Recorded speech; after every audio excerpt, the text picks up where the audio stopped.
Hey everybody, welcome to It's Just Bodybuilding, a Big Ron Partlow with Dusty Hanshaw, and of course, the producer, Scott McNally. Remember to like, share, subscribe, comment, and ring the bell. Hype button.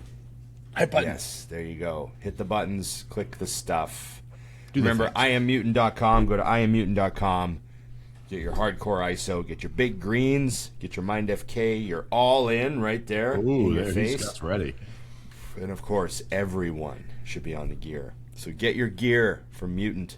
Yeah. Remember, Dusty and Big Ron are your codes. Save money, stay on the couch, in your underwear, have it delivered to you the way it's meant to be. The way God intended. The way, yeah, Yes. the I do feel that's how American it was. way. Yeah. So, okay. I imagine all the pomp and circumstance of the White House lawn UFC party for the delivery of your supplements every day. That's how it happens. The jet flies same overhead. That's An the sign eagle. that your supplements are And coming. an eagle comes in and drops it at your door. Sorry for the talon marks on your protein. Yeah. Now, I know it's a Canadian company, but they know how to Americanize delivery. It's a bald eagle that drops it on your step. Yeah. Very key. I think. And in Canada, You just order, you'll find out. we can do either. It's Canada Goose. Canada Goose. And he says hi. Hi, I can see him kind of pops his head over. He, 'cause I got, like, he the doesn't just clear drop nose. it on the step. He rings the doorbell and he says hi. And he flies away. He says, how are you now? Hi. How you doing? How you now? Okay. Oh, man. Okay. Yeah, he sounds like Shoresy. I have to make an Okay. announcement before we start. Yes. I Yes. scratched my eyeball. Oh, so if God. everybody watching Why the would you do show that? sees me doing this for half the episode, I'm not asleep. I'm not bored. Okay. My eyes killing me. So What did you do and why would you do that? selling my mother. And every time I would hurt myself, I could be like bleeding. And my Yeah. dad would be like, why did you do that? Yeah, like it was intentional. You're like, yeah. It made It's me funny. I laugh. woke up this morning. I was like, you know what would be freaking awesome to scratch my actual eyeball, Dad. Thanks. Why would you do that? Don't do that again. I didn't mean to do it this time. Yes. Okay. Opening topic. We were on Knicks Strength and Power. Let's retire. Well, we weren't on. We didn't like call we us up weren't, and have like- us on the show. Right. But he featured us talking to Derek. What was that all about, gentlemen?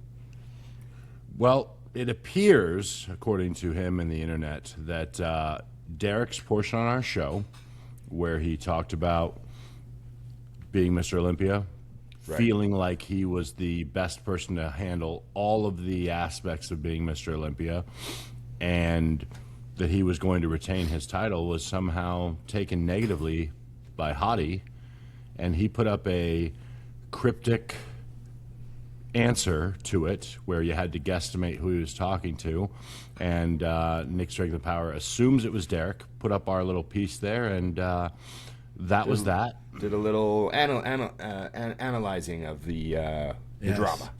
Yeah, sounds like something that would happen at a nail salon, but I guess we're doing it in bodybuilding now. Yeah. Well, I was just happy to be on Nick Strength and Power. I thought, oh, well, You've been a big fan for a long time, haven't you, Ron? Most Yeah, views yeah, we've yeah. ever gotten. No one knows our names, but Yeah, we're most on views there. you've ever gotten. Yeah. No, it was good. Just as long as he didn't like say, and this Ron guy doesn't shut up or anything like that. Yeah. It was all He doesn't know your name. It's Yeah, fine. yeah, it's all Or right. mine, I'd or rather Scott's. not be Or known. mine. No. I'm very happy.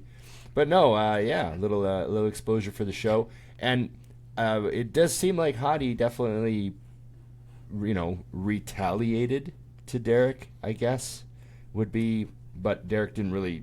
I didn't. He think didn't that throw a was- punch, but No, apparently it was he like did. yeah. So I do understand that definitely sounds like Hadi, that quote that he released. It definitely sounds like he was talking about Derek.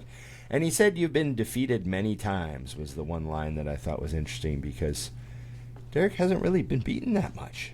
My hero friend, Mr. O, kind of blank there. As you know, I love you outside of the sport, and I've always loved you.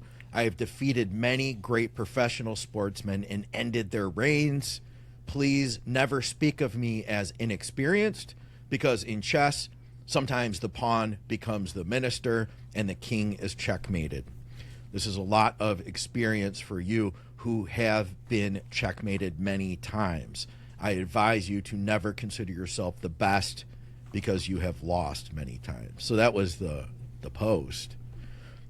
Did anyone else go straight to chat and make sense of the chess thing? Because I was like, I don't play chess. I gotta dig into this a little bit. You play any chess, eh? We gotta play a bit of chess. I play a little chess. I should learn, because apparently I needed it for this conversation. I kind of made it up in my head and I was right, but I was like, oh, okay. It's like what about the whole thing where he's like, don't ever say you're the best? That's the only thing I could, because like there was a point where Dusty, you said something along the lines of like, hey, I don't know if Hadi's going to be able to get those legs back. And as Nick even pointed out in his clip or whatever, his video, he said like, well, then, Derek came back and was like, well, actually, Hadi's the youngest out of all these guys. Right, so right. He defended yeah. Hadi. And he spoke of him highly. He's like, Hadi's the only person I've trained with that has trained heavier, and had higher intensity. He's a little heavy. He said heavier. Well, a little heavier. He didn't want to give him, what I mean? Yeah. You don't give him too much, but he gave him a little, exactly. which is nice in bodybuilding. Yeah. Here's the thing, though. I feel like Derek can't win. If Derek were to say, like, the most politically correct thing, like, oh, all these guys would make really good representatives for the sport, and the best guy should win, right. Everybody would be like, Derek's so full of crap. Nobody, he doesn't ever say the truth. And then he says, like, hey, I think I'm really good at this. Hey, I mean, I kind of proved it, right? I won all 3 of these shows this past year, and I've won the Olympia a couple of times now. Like, I think I'm the best. There's nothing wrong with that, is there? So I feel like there's a huge parallel in how little Derek can get away with verbally with Phil Heath when Phil Heath was champion. Obviously, Phil Heath, had 7 Olympias and stuff, and Derek's got 2, but the way that everything they say, there's going to be a large percentage of people that are just like, like it's like you just can't win. I found Derek to be very pleasant on the show. Oh yeah, I had no problem with anything he said. I thought he was just giving a good, honest opinion on everything and how he feels about stuff, and I think he deserves to feel that way about his physique. He's friggin' earned it. The proof is in the pudding, but same when Phil was champion. He could say stuff like, I this and that about my physique, and it would always come back somehow negative. Maybe the people that don't like him in a different way, maybe. Yeah. But just can't win with some people. There's just some people, and that's with all champions. All champions have those people. Yeah. That they're just never going to make them happy, because all champions have people that are rooting for someone else, right? But I just feel like Derek's got a healthy dose of it, very similar to how Phil did, for different reasons, and they're different people and all that. But there's that no win, like you can't win. That's what that's what I get sort out of of thing, it too. and that's how I feel about Derek, and that's how Phil was. Like he just couldn't win. He just couldn't win. He could say anything he wanted. Like, I'm in here training my ass off, and there'd be someone in the comments, you don't train that hard. Like, Right. Just can't win. Like, fuck off. I feel like the one thing, which is a little outside of what we're talking about here, but that was brought up multiple times on our comments, was a lot of people said that they hated that Derek kept saying that this was for him, his family, his community. Yeah, what was wrong with everyone ate that up. And I got to tell you guys, he's not saying he's going to make wherever the hell he lives a better place because he's Mr. Olympia. Yeah. But you don't understand. Like, I, at my best, was Derek when he was warming up in bodybuilding, trying to figure out what to do.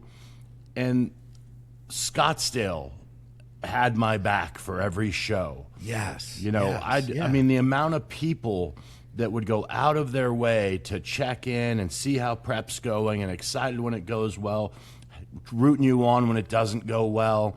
Like, you guys are just being negative. You're changing what he's saying. It's like the internet thing where I go, man, I really love oranges. And then somebody goes, you hate apples? Yeah. You hate apples. And I'm like, I didn't say anything about apples. Yeah. And that's, I think that you're twisting what he is saying into what you want it to mean, so he sounds like an idiot. Because obviously if I said, I've got so much support in Scottsdale, somebody's going to go, well, I didn't see any signs on the highway. Like, Dusty who? Not that much support. Yeah. There's a lot of people here that don't even know your name. I'm aware. So I don't know. I just feel like people really wanted to hammer him. And, you know, just to say my piece on it, if you're getting ready for the Olympia and you're anyone in that top 6 and you're not planning to win, then don't go. Right. Like, you know, I've told Ron this before. I don't know if I've ever said it on the show, but when I was doing the 2014 North Americans, we're lined up to go on stage. We haven't even been on yet. Yeah. And guys are like, hey, are you doing nationals? And I was the only one that said, well, I'm planning on winning today. Right. Aren't you? And I don't know. Like, I guess if I'd have said that online, it would have been arrogant. I was like, well, I'm only coming to shows to win now, and I haven't won the last couple, but I was there to win them. Right. It doesn't. Right. It's the intent and the mindset. It doesn't make sense. And in their case, he's already won multiple times. He's beaten everyone he's got to compete against. So why is it illogical and arrogant to say, you're going to have to take this from me? Yet, when Ronnie was winning, the only person that didn't agree with him that he was going to always win was Jay. Yeah. He's also the only guy that beat him. You're right. It's the mindset thing. You know, I just find that so interesting. Like, I think that Andrew Jack is coming to the Olympia to win. I think Derek's coming to win. I think Samson's coming to win. I think Nick's coming to win. I think Hadi's coming to win. They all plan on winning the Olympia. So why is it bad that one of them said, I'm Mr. Olympia and I don't plan on letting you take it away? Yeah, the community stuff I found funny when there was a lot of people that ragged, him and his community. It's like, what other word are you supposed to use? And also, too, like, you might be doing your show where you've got your training partner and a couple buddies and your girlfriend and, you know, maybe one of your parents is on board and the other one's not, and, you know, we got a couple friends. Right. You know, like, we're most people who watch a show that are bodybuilders, they have a little taste of who's supporting you. Yeah. But trust me, a guy like Derek at that level has a big team of people. Oh, yeah. Like, and, you know, he also has the community ties. He's a real community guy. He owns the gym. Yeah, he owns the gym. He's a community guy. Plus, you think people that want Ron to win the fucking Olympia that go to West Coast Iron? Right. You know, I'm going to win the Olympia. But he has big community. So when he uses that word, like with his church and everything, when he uses word like, I want to do this for, you know, my team and my community and stuff, he's not just like using that word like trying to make himself sound popular. He literally has a team of like 100 people that are all hugely hugely cheering for him and, like, you know, expecting him to win and really counting on it. And, you know, like, I get it, you know. So I just you know, he was such a great guest. I feel bad when, you know, I'm like, oh God, if I would have made it to the top, would I had to put up with all that? Probably. Like, probably. I think fuck, that would have annoyed me. I think what's funny about these scenarios is, obviously I've been very open. I love Andrew and Samson's look. I just think they're fantastic. Love Derek's look. But because of the fan feedback, I want Derek to win so bad. I was kind of thinking the same thing, dude. I just want him to dust the show. Just like I wanted Nick to smoke everyone when they were talking. Like, it's not against the other guys. It's just like, God, people, like, you can like something without hating something else, and I think you need to recognize that. Like, if you're an Andrew fan and he's the best dude, that's fine, but you don't have to hate Samson and Derek and Nick. Right. Because if you really know bodybuilding at all, then you have to understand that they're all in the mix and anyone can win. The only thing you're allowed to hate is a Colorado Avalanche. Anyways. Sorry, did I went off. My bad. Well, Thanks. I think it went good, though. Like, we didn't sidebar hockey yet, Dusty. I just did.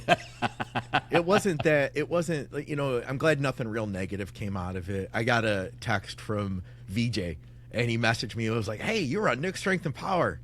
And I was like, what? You know, and I'm thinking to myself, like, oh, this is going to be bad. What did I What say? did I do? Yeah, right, yeah. What did bad Dusty thing? do this time? Yeah, what are we in trouble for?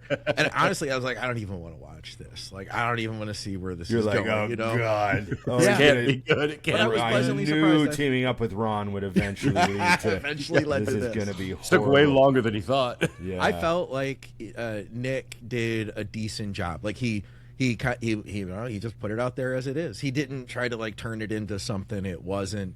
No, you did a good job. I just was relieved that I wasn't hateable. Yeah.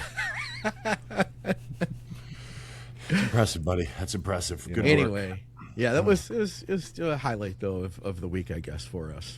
Yeah, I mean, we just that was end our the show 5 now. minutes. That Maybe was our this 5 will minutes get of on fame. there too, and we can really crank. Yeah. Yeah. What if we Help had us, Nick. names next Help us. time? What if Scott was Scott and Ron Right. was Ron? This guy. And then this one guy of the says. hosts. Yeah. Damn it. Come on. Yeah. No, it's good. Oh, what's next? Toronto Pro. Oh, yeah. What did I say? You did. You called it. Yeah. What did I say a while ago? Who needs to be paid attention to? And I was like, Quinton Beastwood. People don't realize he's coming. He hasn't qualified yet, but he's going to. And there we go. We get the big win from Q. He looked fantastic. He's massive and looks massive on stage next to the other pros. You know, like you can tell he's like, oh, he's category, what's the big hurricane? Category 5? Category 5 mass monster. Like, and then the shape and the structure on him, like, I don't want to, like, you know, polish his rims too much, but he's fucking, like, that's a hell of a bodybuilder. Like, I love that look. That takes me back to when I was a kid and I was like looking through the magazines and you just see some guys just look bigger than everyone else. You know, you see like a photo of a lineup. Yeah. Yeah, And the of guy course, that you know, obviously doesn't belong. yeah, and you know, like I think like, oh, he's the standout of that, and I thought he easily won the show. I mean, that other guy, who's the new guy that Chris had there, that was With the rear double that was crazy. yeah, he looked really, really good. But Quinton's size and the stance on him and everything, and I'm just really happy for him. So, You know what's scary about Quinton is he can put on a ton of mass and not touch his lines at all.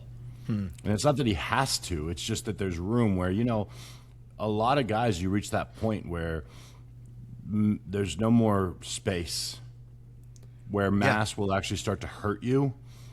And not that I think that needs to be rushed. Obviously, what he's proven is coming in peeled is what's going to get him a win. yeah, But if he just slowly keeps doing what he's doing and keeps coming in harder and harder, I think this goes from a conversation of making the Olympia to a conversation of can he win the Olympia? right. And I think And he has the time. Yep. He has the time to Just don't involve your community. no community for you. You get one community.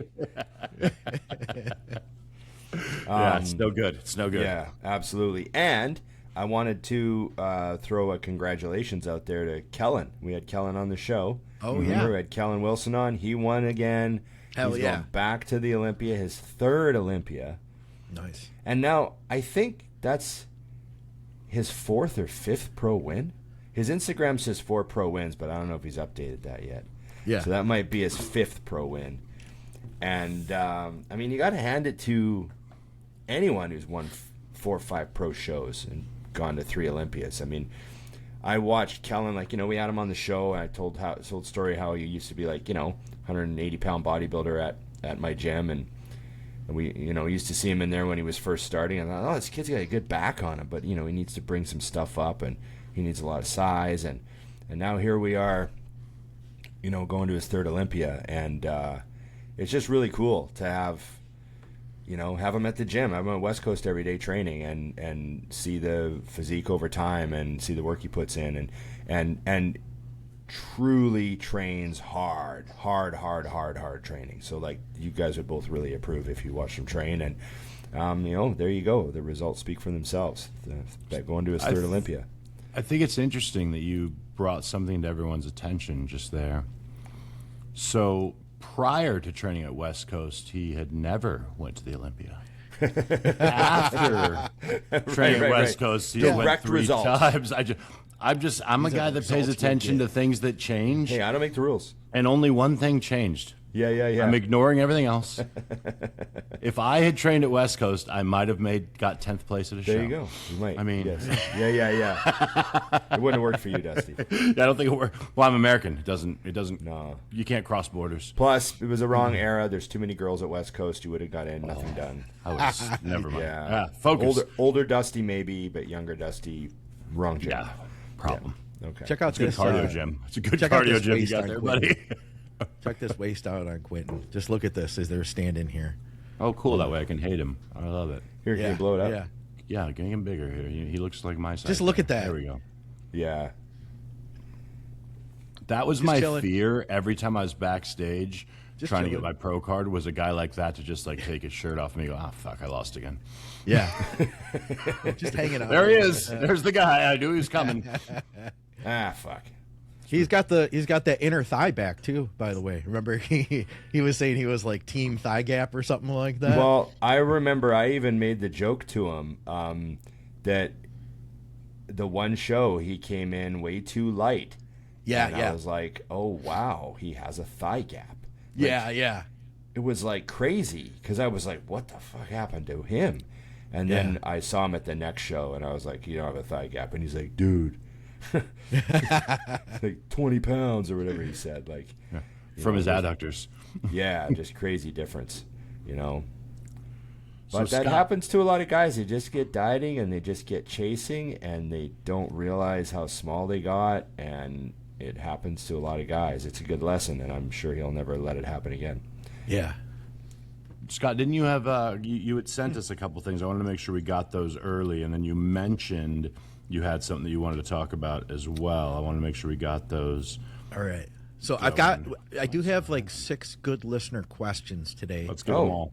And I've got a story I want to tell you guys about a client I worked with and have worked with for a long time, Nick Vicolo.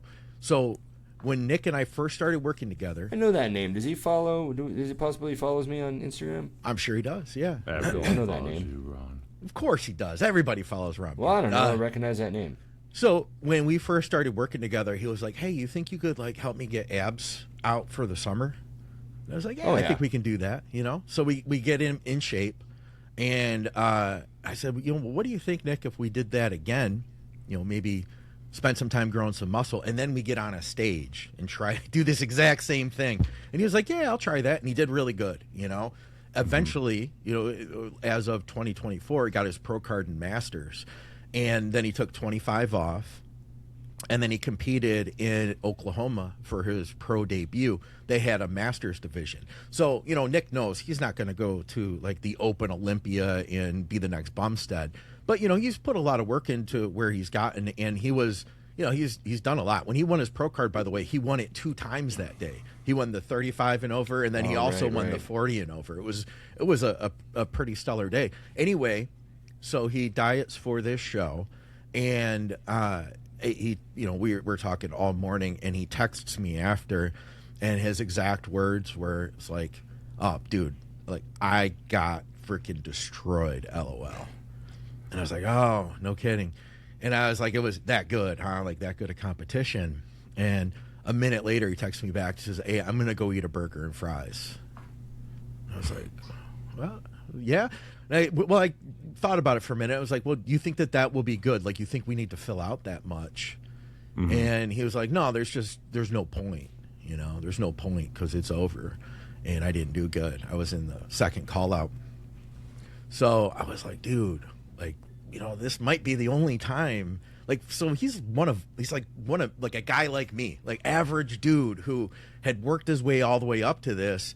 And I talked to him, and he's like, "Yeah, okay, let's finish strong." That's what I said to him. Like, let's finish strong. Let's come back. Yeah. Let's do the best we can. And don't forget, at the pro shows, finals is judged. Yeah. It's not over yet, right? So, anyways, he ends up looking real good. Still looked even better, I think, for finals. Took a nap and everything. Ate some food. Ate a good meal. Clean food. Takes a nap. Wakes up. Looks even better. Gets back to the show. And after he goes on, I get a message, and he was like, "Holy!" So we thought he was like, bottom of the pack is what he expected. He ended up making first call out. He ended up getting 5th place out of I think 11, 12 guys, 11, 12 pros.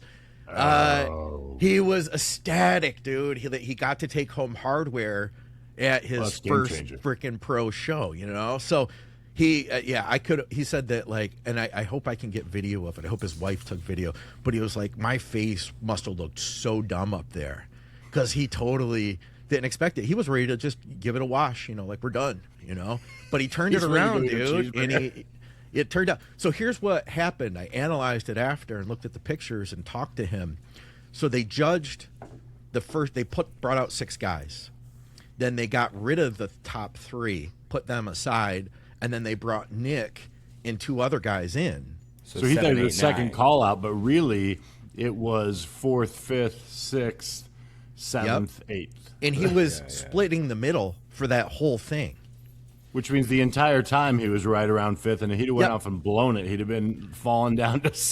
And what was really cool was looking at the pictures. They had him on the outside when he came out, and I see him and the guy on the inside hit their poses. I'm looking at the pictures because they took really good pictures, real congruent through the poses. And I was like, I think Nick's better than this guy. And they hit another pose, like, yeah, I think Nick's better. And then they turned around, and Nick's back shots are the best. Like, his back shots is where he's really good. Hits the back shots, and I was like, oh yeah, they should move Nick in, turn around, hit the ab and thigh, and the ab and thigh was better. And I was like, there's no way that, like, they can't not. And then the next picture, Nick is moved in. Moved. Yep. Yeah. I was like, that was it. That's where he worked his way up too. That's good. I love that they have Masters shows now, man. Like, there's a spot for guys, and I don't know if I assume they do it with the ladies too. I know they do. I have a good client doing them.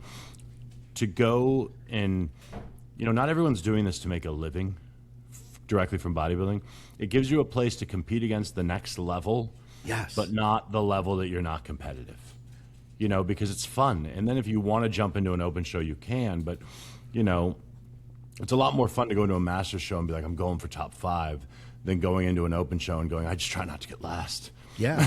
right. I think it's awesome that they're doing it, because there are so many great bodybuilders that aren't that level, but they're still great. You know what I mean?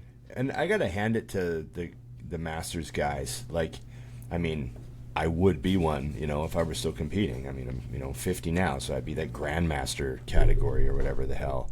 And I gotta hand it to some of these guys, because I accumulated a bunch of injuries. Like, I went hard. I mean, and also I had things wrong with me before I was bodybuilding, because I played football and all the fucking amazing wipeouts I had when I was a kid. And I had a bunch of stuff already wrong with me. So I go into bodybuilding, I'm like, it's my bad ankle. that's my bad shoulder. Day one, he has a bad ankle. Day one, I'm still playing high school ball. I'm like, everything's half broken. And I just think, man, when you see a good Masters guy who's got a nice physique where nothing's wrong with it, like, he doesn't have any, like, nerve issues, and there's no, like, injuries. He hasn't torn anything, and he looks really good. And I just think, like... You were so not cool in high school. Yeah. No, yeah. You didn't live. I just think... I just know how high maintenance a master's physique is, because of, like, you have to take care of your body. Like, you're not a 25-year-old kid that just, like, wipes some dirt on it and it won't hurt in the morning. Yeah. Like, I look at him, good master's physique, and I'm like, there's a lot going on to be able to look like this, and you have to be very aware and be very careful, while at the same time training hard. Mm-hmm. And, there's a lot that goes into it. I have a lot of respect for the master's guys, especially the pro level. I mean, it's interesting. Yeah, all those guys were good, too. Like, all of them. You figure Nick had an incredible battle to get his pro card. There's a ton of guys in his classic class, and the year before, I think he got second. So that was a hell of a battle. And figure every single one of those guys that he was standing next to had all won their own version of that battle. So these are all the winners of shows like that, So it's not Mr. Olympia level, but I mean, these guys were pretty nuts. Yeah, agreed. Yep. What, do you had some of those more of those listener questions? Yeah, let's fire those all through. Yeah. We got a bunch of them, actually. There was that one that I sent to you guys that came up on the Dorian conversation. Here it is. So we did that. By the way, I wanted to tell you guys, so, we released that Dorian episode, the Reacts video. Yeah. And it didn't hit as hard in the algorithm as I had expected, because the other ones have done so well. But then it started, so I put that out Saturday, then Sunday it started going stronger. And now it's like, it was like Nick, it moved up the charts, it's worked its way up. So that's doing good. But somebody asked us this on that particular episode. I'm curious on all three of your opinions, as Dusty mentioned it, the narrow stance posing versus what people do today. Which do you prefer? And what is your opinion on adductors today? Are they just too much? And that was Dorian hitting his back shots in the gym video that we were watching, where he does that real narrow stance rear double. Mm-hmm. I mean, well, if you go back to Haney's era, their feet were even closer. Yeah, they're touching. And their knees weren't turned out at all. They were just literally putting a calf back. And most of the time, they weren't even flexing their glutes. Yep. So there's a transfer. I mean, you get guys like Sean Ray and Gaspari are flexing their glutes. Yep. Not everyone is. It's not really a thing, right? They're not looking at it.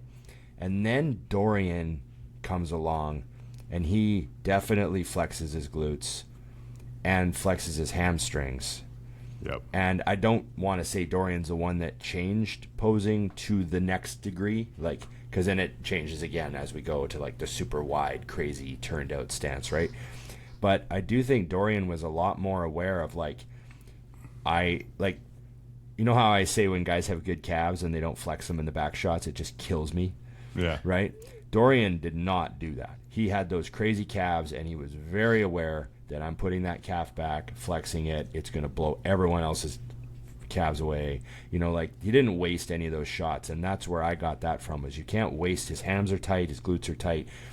I thought that was kind of my favorite era of posing was that kind of 90s posing. Mm-hmm. And then I do think that things get, I think a lot of people go way too wide now. Agreed.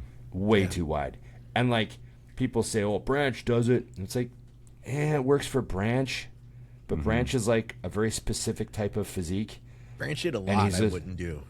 Yeah, and he's also a certain specific height, and his limbs are a specific length, and all that stuff. And I think a lot of people stand with their feet way too wide now. It drives me crazy.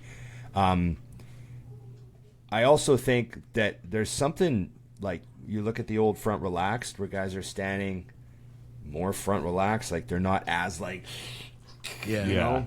And I just think there's something classier about it. It's definitely more digestible for the average person. If you show you see that video we looked at of Dorian posing, when he's standing relaxed, he looks insane. But if you showed him standing like that, and then maybe Derek's front relaxed, a lot of people would be like, "Oh, that one was weird." Yeah. Right. And it's because they've just gone so over the top. I think their elbows are too high now too. Yeah, you're losing shoulders when your elbows get that high. Yeah, because you give up cap. The higher your elbows go, the more cap you give up, right? So there's just something about that. It's a mid-range that I think is the best. That video was so crazy. I rewatched the posing part at the end.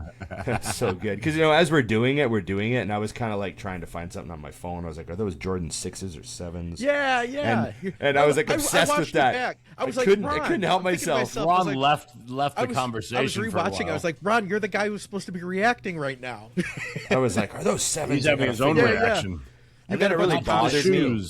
And then I said at first they were 6s, and then it really bothered me that I might not be right, so I had to continue to research. Yeah, you had a bunch of people who commented too. They're they're 7s. Also, it wasn't show the wife; it was show the way. Was that what he said? Something like that. Something like that. But with the Brummie accent and stuff in my mind, and then his wife is there spotting him for that set. Yeah. So I was to think he was show the wife. Yeah. You know, the one guy says all the way. All That's the what way. he said it was, all the way. And I Yeah, thought it that's was what it like was. hell of the wife. You know, and I still think in my reality it's show the wife because it's far better. That's fine. It should have Far been show better. the wife. Yeah. Far better. Should have been show the wife. And Talk to Leroy next time we you see know, him. You said the wrong thing. I actually forgot to tell you this. When I trained with Leroy a few months ago in Birmingham, I was going to ask him what he said. And I forgot. yeah. So when we did that and he said that, I was like, oh, fuck, I forgot to ask Leroy. I was going to ask him to his face. Like, hey, when you're doing hack squats and Debbie's there, do you say show the wife? I was going to ask him. And if you didn't, change the answer so when I say it online, I'm Yeah. right. Yeah. But then I sort of felt like, you know how you don't want to be that guy that brings up the same thing. Like, you know, here I am training with Leroy. I didn't really want to ask him about blood and guts. yeah. Yeah, but you're not really asking about blood and guts.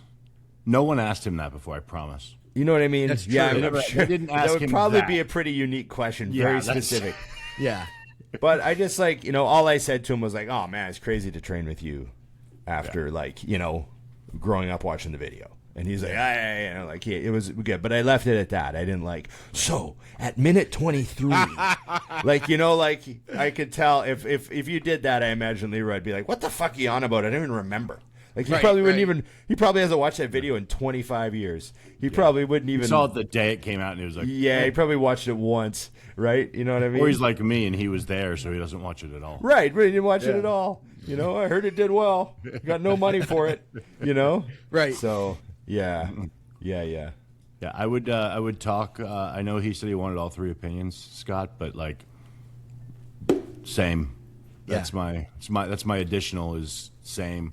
I think it's just because when I look back, exactly what Ron said is they look like statues in the old days, the way they stood. And starting, you know, my training with JJ as my coach, he taught me to pose that way. Okay. And my heels were closer, and I felt like my legs looked better.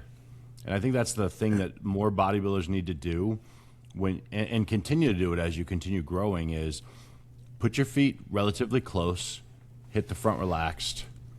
Yeah. Yeah. You know, and then just slowly work your way out. But I don't see any reason to be wider than that, you know? It looks And amazing. now I feel like, you know, kind of like you said, Scott, yes, Branch did it. Yes, it looked great on him. I would look like I had no adductors at all if I did that. You know, Yeah. same. There's Jay. Very normal stance. It just looked to me that looks like a statue of what someone would invent if they were trying to make a normal human look not human.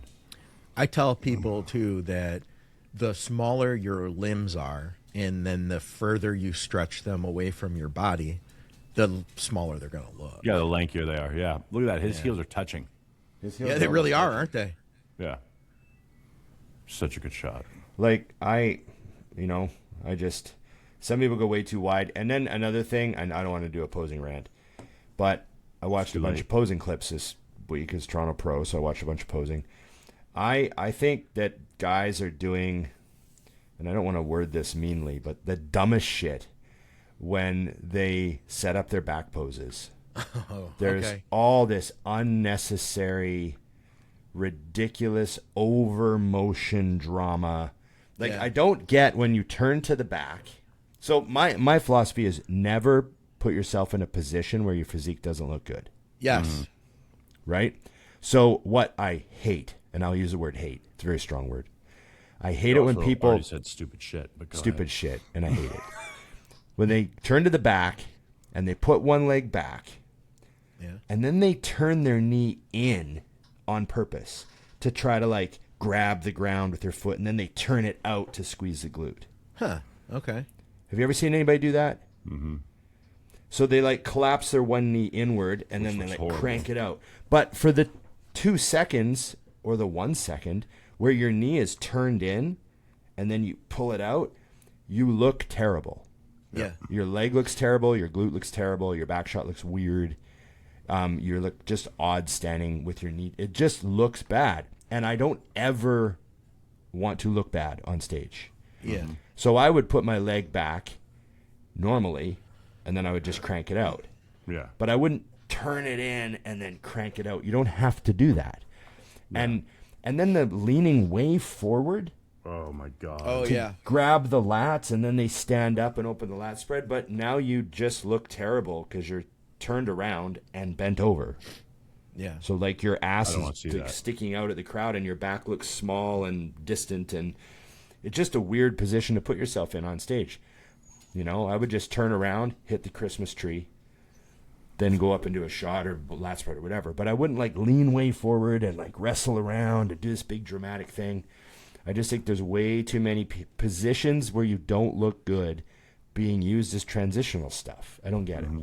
That's a normal thing you teach clients, right? Is assume the judges are only going to see you at your worst every time on stage. Don't even catch your pose. So don't give them a worst. Don't give them a bad spot. You know, same thing like, you know, when you're transitioning from the front to the side, you know how many people, they turn and they let their stomach go? Oh, yeah. And then they pull it back in. I'm like, oh, no. That breath takes place before you turn. Yeah. Like, they let the upper body go too. I see it. And like if you're Kai Green, like the pros, I'll use the word saunter. Like you can get like think of Kai Green just like sauntering out on stage and not trying to look big. He doesn't have to try. Right. And then, then he hits it. And if you have a guy that's 300 pounds that does that, it looks real dramatic. But you don't want to give them anything less than that, like fully expanded rib cage that whole time, like lifting up and out the whole time. Quarter turns, don't relax it and then turn and then go back into it. Just keep it up the whole time. I've had that conversation a few times this week. You know who was really good about that back in the day was Peter Putnam. Do you guys remember that name? Yeah, I do. He used to walk on stage stiff, all the way from the side, and then turn to the front. And I teased him about one time. I said, "Dude, you literally look like a robot." And he said, "But I'm hard head to toe the entire time." Yeah. And I'm like, valid. Like, there's not a single second that you see him on the stage that he's not completely pulled in and flexed. And he did very, very well. So. Gonna argue it works. That's funny. I haven't heard of him in a long time. Yeah, it's been a while. Yeah, he was a good bodybuilder. He kind of reminded me of Seth Feroce before Seth Feroce came along. Yep. Like, you know what I mean? He was like, I don't know, for some reason. When Seth came along, I remember it reminded me. Yeah. What else we got, Scott? All right. We got another one from the listener questions. And by the way, guys, you're welcome to comment with questions. Comment on this show. And all your comments, likes, all that stuff, it helps to boost the programming. So thank you very much for all of that. Question for the next show. You guys got me thinking when you were talking about judges. What's the process of becoming a bodybuilding judge? And would you guys ever want to be a bodybuilding judge? Thanks for the great content, like always. This is from Mike. Well, they have to test. I mean, I don't know how it is down there, but I assume they have to test judge at like test level judging, one. You got to test judge a certain number of times, and your scores have to match. Like, I can't remember if it's 90% of the actual results or 80% or something like that. But your scores can't be like totally whack. Yeah. You know what I mean? I know some. I think we do it 2 times. We do two. Yeah, a couple times. And there's like a workshop before you even do that. Yeah, workshops and stuff like that. I remember there's been a couple times where like people test judged, and because I've emceed a lot of shows, right? Like, you know, and so sometimes I'll maybe ask one of the judges after, be like, "Oh, how'd the test judges do?" And normally it's like, "Oh, pretty good." You know, we're gonna have a couple good judges. You know, but I've been a couple funny times where like, unbelievable, not a single winner was the same. Wow. They watched a completely different show. There's no way that person's ever going to judge. Oh God, like, so funny, like unbelievable. Like they couldn't even believe it. Like I've seen some funny ones. I think what's scary about that is, if I was trying to pass a test for judging, and I didn't know anything about actually judging, but I understood what the position on the stage meant, I could pass. Yeah. Just like, because I would just be like, all right, they have that person first, they have that person second, they have that person third. How argumentative do you have to be? Yeah, like no, you know, third every time. The guy at 5th was definitely winning. I think what's scary too is at the level that you're learning at, it's really obvious. Oh yeah, right. As level you one's work easy. your way up things get more complicated. Level and to one's answer the pretty easy to second judge. part of that question, I would never want to judge. No. It is a long day, no Yeah. pay, and Thankless. and it's usually pretty boring because there aren't that many that are great. And it's also, I think, sometimes the competitors that want the most feedback are the ones that your feedback, if you were honest, won't make them happy. Meaning, like, you come to me and you're like, what needs to get better? And I'm like, A lot all of of it. potential. No, All of Dusty. It starts with you have a lot of potential. Yeah. Lot of We want your potential. money next show. You should keep doing this. That's the other thing that I laugh at is I've had a lot of competitors that qualify for a show, for like a national level show. Like, no, the judges told me I should do it. I said, they want your money. You are not ready for that show. I'm prepping Right. you. I'm telling you. Yeah. No. Like, Right. don't do that. So I think the people that do it, it's awesome because they obviously love being a part of the community and all that. But I just think it's way too thankless, way too much time, and not that enjoyable. I guess you'd put the time in if you wanted to work your way up to judging the next levels. Then it would be fun. Yeah. Judging the USA's, North Americans, Canadian Nationals, I mean, those are dog fights. Oh, it's Yeah, a long day fun. too, man. That's Yeah. like hours. A long hours. 4 days. You know why I don't? yeah. You know why I don't judge? One of the number one reasons I don't judge, I hate when I really have to take a piss and I can't take a piss. That's a thing that actually navigates navigates certain decisions in my life. Like, I don't do that. Why? Because I might have to take a piss. Not It's no holding good. it. Not holding it. It's no good. Yeah. What about Yeah, I movies? hate- though? liar, You're a liar. I big can't movie. imagine being stuck at a table and have like a giant fucking heavyweight class comes on, or giant classic class, like 25 guys in it, and I'm like, Yeah. fuck, I should have gone piss. I didn't think Yeah. you'd like to take a break during movies, though, Ron. What about like a long Tarantino, 3-hour movie? You or can something? pause it. Are you all right with pausing it, or Well, what I do is I look at the runtime of the film, okay? and then I calculate the approximate halfway point, Uh-huh. and I make a mark. I go 5 minutes before the halfway point, or even 10 minutes before the halfway point, and I make a mark, and I set a reminder in my phone so it beeps. And then when it beeps, I know I've reached the midway point of the movie, and I wait for the next slow period. I'll pause. We talked about you I think a week ago, Ron. Is that a system? We were like Ron would hate watching a movie with us. Like, we paused at Victoria had to go pee, and then I had to go to the kitchen, and then we decided let's take a dog walk. It was like all we paused the movie like 3 times, man. We're Took like, a Ron 30 would minute not be walk. okay with this. Ron would not be okay with this. You're interrupting the flow. There's they tension. probably- They're building tension. They stop right there. Right there. We took it for the dogs for the walk. It's like right in the middle of that scene. They're just about to rob the bank. They're like, lock and load. And he's like, oh, Fluffy's got to go out. I'm like, what? What are you talking about? We'll get back Fluffy to it, can Ron. wait. We'll get back to it. Yeah, we're going to go to the dog park for a bit. You want to come? I'm like, God. they're just about to rob a bank. Scott, I got to say that kind of makes me wonder how you handle a lot of things in your life. Yeah. You're at home, you got some passionate moment happening. It's just about to go down, and then you go, hey, actually, should we take the dogs for a walk real quick? Actually, I We'll gotta come go back to to the this. kitchen. I'm gotta sure go to the you're kitchen. just as fiery. That's all scheduled out. That's a different story. Now we're talking serious business here. So what I do with those times is I set a halfway point reminder. Stop. Oh, God. I estimate the approximate run time of the session. 6 minutes. Like, I can hold it was for referee. 9 minutes. I'm pretty sure. Not 6 minutes, Dusty. We're Oh, almost God. double digits here. Okay. All right. How about I this don't one, remember guys? what we're talking about. Who cares? We're talking about judging. So, question I judge for the- people all the time.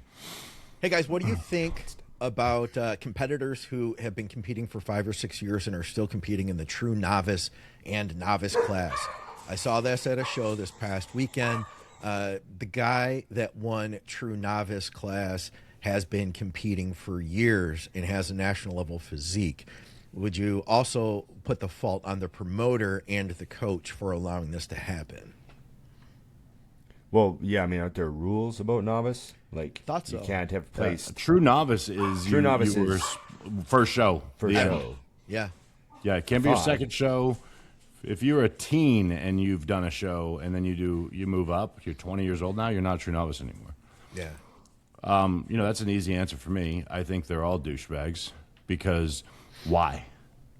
Like, I don't think, Sean O'Malley is picking fights in junior highs. He's pretty much proven he can beat them. Let's move on. I have no issue with people who decide that they want to be competitive and they want to just compete locally forever. They have no desire to try to move up to the next level. That's fine. But sticking in a novice and true novice is a joke because if you don't win, that's sad. You're on your 5th show in the last couple of years. I think that's pretty pathetic. You know what I mean? So, but on the flip, I do suggest all clients, when they do their first show, do all of those. Yeah. Even if they're good. I mean, that's fine. You need more stage time. You've never competed before. We'll get the jitters out during the true novice and the novice. By the time the open comes around, you've been on stage twice. You should be fine. You know what I mean? So, I know they recently changed a rule for the novice class. It used to be never placed top 5 before. I think now so, it's like, you've never won.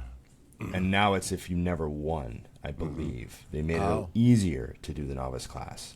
And obviously they're looking for more entries, right? Yeah. Yeah. They're looking for more entries. But I do believe that the rules have changed. I'm just not absolutely sure of them. But I think they made it a little easier to do novice. But true novice should still have some serious guardrails on it. Yeah. I agree. Yeah, and you shouldn't be doing that show more than one class ever. Yep. Agreed. Here's one from Patreon from Julian. He says, "Hey Scott, I'd love to know how I can structure a 3-4 day split. I work 12 and a half hours overnight shifts and rotate each week. So one week he works 12 and a half hours 3 times. The other week he works 12 and a half hours 4 times, focusing on growing. He said, used to be 270 pounds and my legs are planets ahead of my upper body.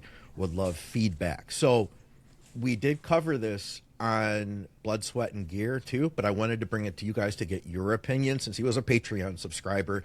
And I looked at his pictures, and I'm going to tell you, he's a young guy, really nice hamstring drop, but his legs are not planets ahead, to be completely, honest. His legs look good, but they're not planets ahead. He needs to still grow everything. So he needs a split that's 3 days 1 week, 4 days the next. What would you guys do? I'm curious to hear. I would run a push-pull legs, which means the whole body's done in 3 days. That's what I said. And I would train it every day you train, just in order. And That's what they'll I just said. run into each other. And even if his legs were planets ahead, I would still say the same thing. Because if you're trying to become a great bodybuilder, chances are nothing on your physique is pro quality yet. So even though your legs are ahead of everything else, that's okay. I think a lot of guys have won a lot of shows because of big body parts leading the way, and legs being something that almost can't be too big. So let you be the guy that walks out and they're like, "Did you see that guy's legs?" Yeah. Like, that's not going to hurt you, early in your career, and over time things will adapt. But yeah, that's the easiest way to run through it. That means that on the days, on the weeks that you train 4 days a week, whatever you hit the first day, you're hitting again. That's great. And the next week you're hitting the whole body once. That's fine. Yeah. And I used to have a buddy that worked, 2 days on, 24-hour break, 2 nights on, Yeah. and then the that 4-day break. sucks. And so he would train on his, he would train on the day off, Yep. right? And then they do the flip to night shift, and then he would train before one of his night shifts. Right. Because he'd get up and a few hours where he's awake, he'd go to have a workout, and then go to one of his night shifts. And then he would train like 3 or 4 days off. Right. But he would just not train on the 2 day shifts ever, because it was like, he's doing 12 hours, come home, go to bed. Yeah. And so he just cycled it like that. He just kind of worked it through. Yep. All right, I have one more over here from our listeners. Can you discuss the theory of overtraining? For example, what is really overtraining? How do you really know if you are? volume while on cycle versus on a cruise. So I think he's asking, like, should you change volume on cycle versus on a cruise? I mean, can an average gym bro on a gram of gear really overtrain and hit the point of diminishing returns? Well, technically, if you regress at all, that's a sign of overtraining. Like, recovery is one of the keys to why you're there in the first place, is you want to recover and make progress.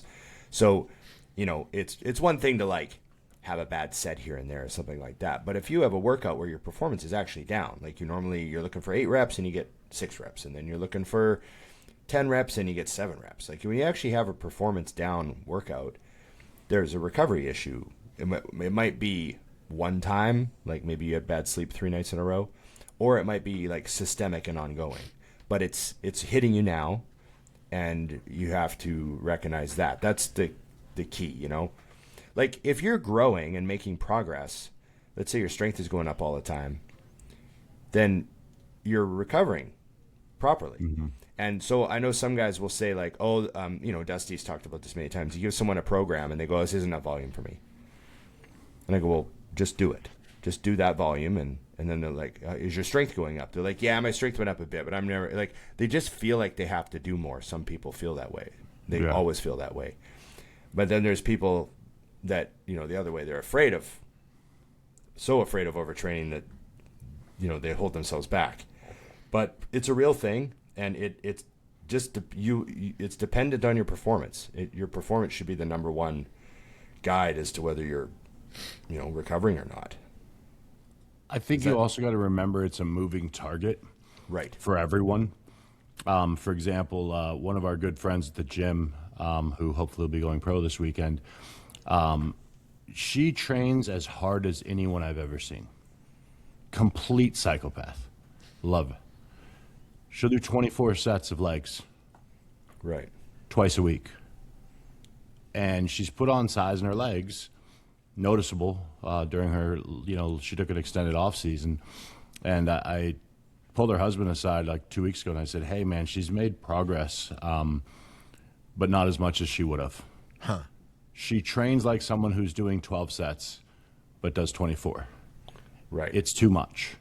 And the reason she can do it anyways is she's mentally driven and refuses to be weaker. Yeah.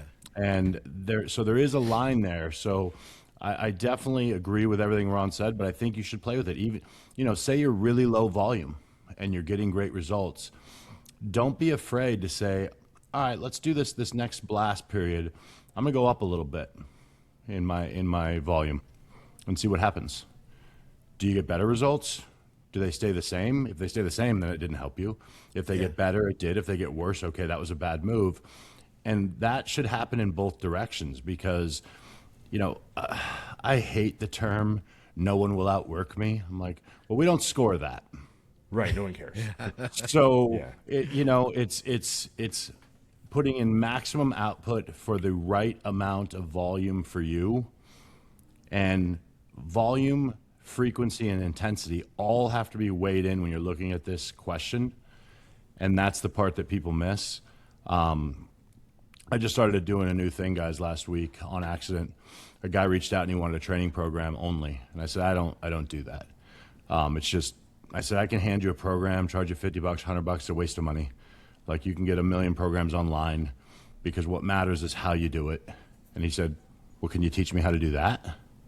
And I thought, all right, yeah. Okay. So I'm going to charge you $250 for the month. I'm going to send you a generic program I already have, doesn't matter what it is, and you're going to send me videos of working sets every day. Right. That you train for the next month. And the first set of videos, I went, this is the best money you've ever spent. You could see it could really help him, huh? Everything was wrong.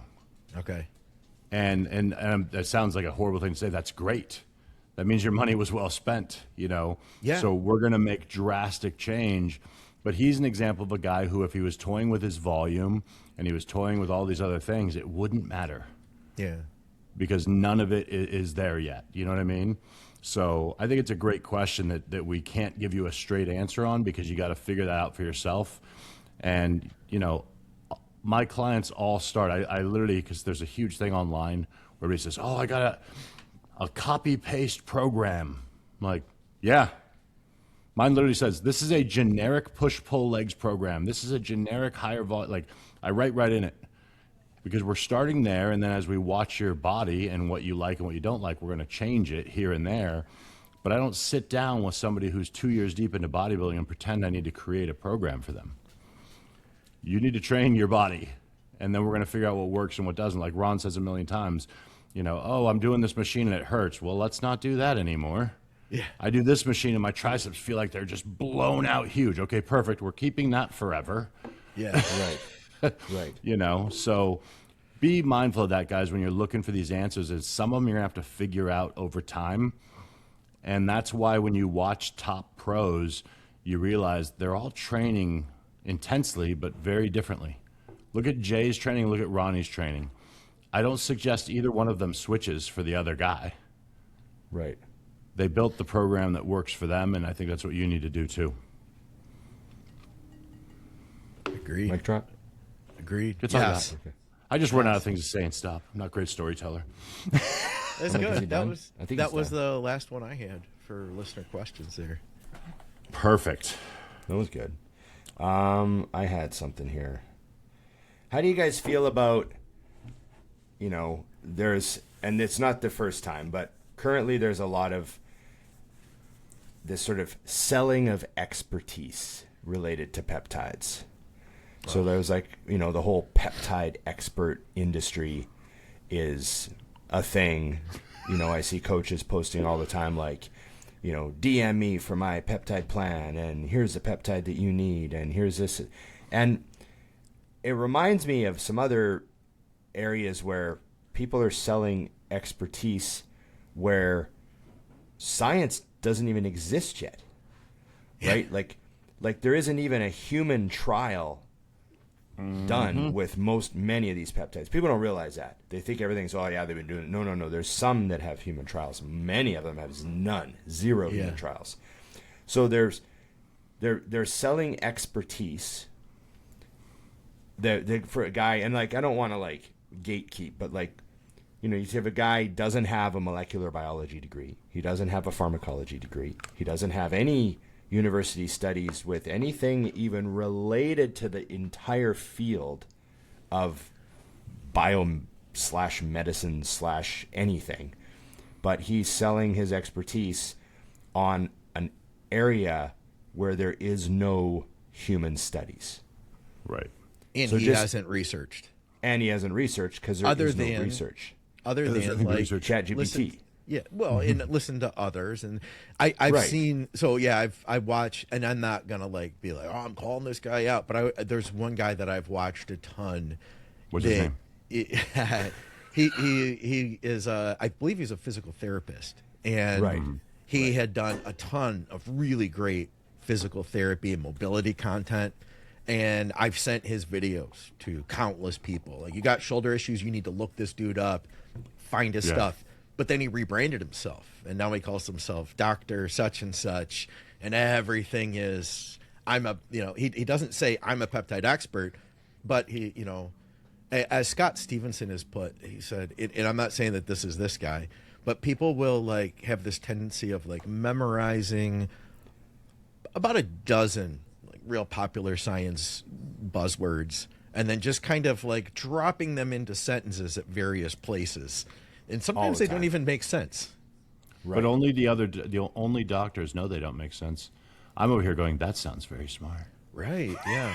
It's a pitch, man. It's been a pitch for a long time, I think. I'll be And- really clear with it, Ron. It's simple. Anyone who's promoting, and mind you, I have a link in my bio for this. You won't find me ever directly promoting peptides. I think Right. they're great. I think they work well. I think that the company that I work with has people who know more about them than I do. And if you reach out and work with them, they will suggest the options that fit you, and you decide if you want them or not. I have no control over that part, but I think what you have to remember is everyone who's doing this has a link in bio that pays them. Yeah. Right. So the more peptides that they can convince you need, the more money they make. The end. You know what I'm saying? And I am not anti-peptides at all. I have them in my house. I just think that it's one of those things that they're so popular now. I mean, I see people that look like a guy I could see at Safeway that maybe not work out that's telling you, you've got to take this. And like you said, Scott, that guy had a huge audience that already trusted him. So now anything he says is gospel. Yeah. He's probably moving a ton of peptides, bringing in 5-10 grand a month. Has no idea. You know what I mean? That's just, I like people that stay in their freaking lane. Right. You know, I don't go to my chiropractor and tell him how to adjust my back. I lay down and shut up. Well, so there's a couple other kind of like areas along this, like the kind of longevity coaches and biohacking gurus. Right. This sort of space. And it's funny because all of these spaces, like these unofficial sort of guerrilla spaces, are like there's some very well-meaning people that have some good information.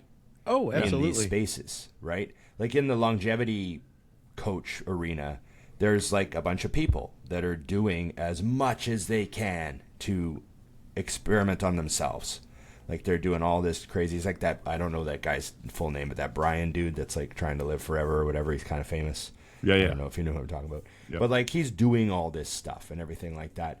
But doing something on yourself doesn't necessarily mean that you have any real scientific information. You know what I mean? Like Not much of a study. One yeah, person. so like I guess what I'm trying to say is, so like, you know, you get biohacking, you get like, you know, the NAD and the resveratrol and, you know, fucking biological age testing and, you know, like red light therapy and just all these things that people are doing in that arena. When you look at actual data, right? Like what affects longevity? There's like these things, it's just like anything. There's the big three that are 99.5% of your longevity. Don't smoke. Right, yeah. But like, you know what I mean? Like smoking. Direct, massive correlation in all-cause mortality. Right? You know what I mean? So if you remove that, everything radically improves. Yeah. Right? Fuck. Right, being hugely obese, massively correlated to all-cause mortality. So there's all these things that we know are going to make us live longer if we don't do them, or do them. Exercise, doing cardio. These are all longevity hacks that make massive impacts. And now we've got people selling stuff that maybe it's an immeasurable benefit. Right. Like, does it make you healthier? Well, technically it's good for you, but do you actually live longer? No data. Right. No data to support whether it actually results in you living longer. So I just think we're in like this vacuum where there's all this potentially good information, but it's being doled out by people who don't really have any information to give you. Right. I don't know. It seems funny to me. It's, you know, I'm a skeptic because we've seen so many things come and go. You know, there we go. There you go. There, Scott's already He's going to live healthier. forever now. Yeah. Feeling He was going to better, die you know? earlier. No, I'll tell you what. I don't talk about my red light, but I don't come on the podcast and be like, Code oh, you guys Scott need to- Red Light. Yeah. Use code Scott. I don't talk about it, but I'm going to tell you what. I notice a difference. Like I get charged up. You know, like if you wake up in the morning and you go out and sit in the sun on a nice day, like, and you wake up in the sun. You have those in Michigan? Nah, we don't. That's why the red light, especially in wintertime, it makes a big difference. I'm a fan, but it's one of those things where here's what I think I can contribute, because I don't want to get caught up in being that guy who's like, did you know about you know, this and this and that? Like in trying to like regurgitate science that I learned off chat or something like that. But I can experience things for myself, like the red light, and then I can tell you what I've gotten out of it, and then you can decide for yourself if you think and maybe talk a little bit too about like, well, this is my situation, and then let somebody else decide for themselves, like if they think that that would be a benefit to them. But yeah, it's not like a sales pitch, you know, where you're trying to tell people like, oh, you need to do this. You're foolish if you're not using this particular peptide or whatever.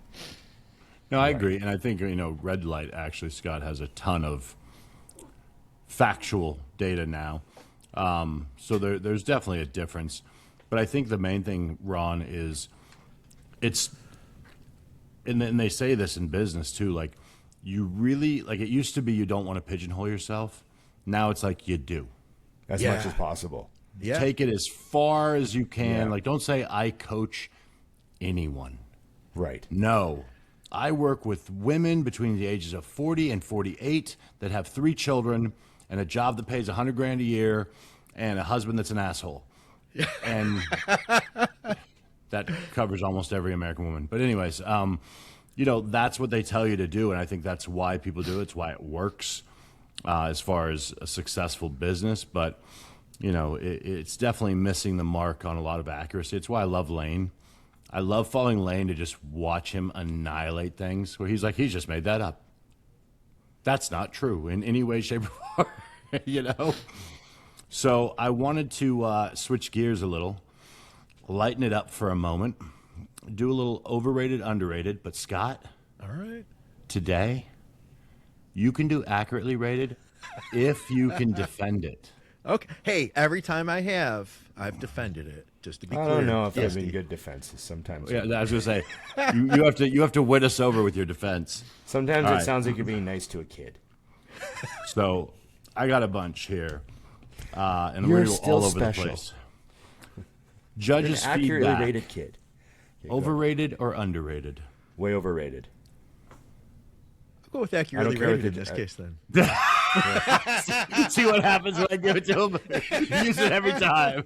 I don't tell my clients to not ask for judges' feedback because I know that's part of the show and a lot of people just really, really want to hear and they're, you know, all that stuff. That's fine.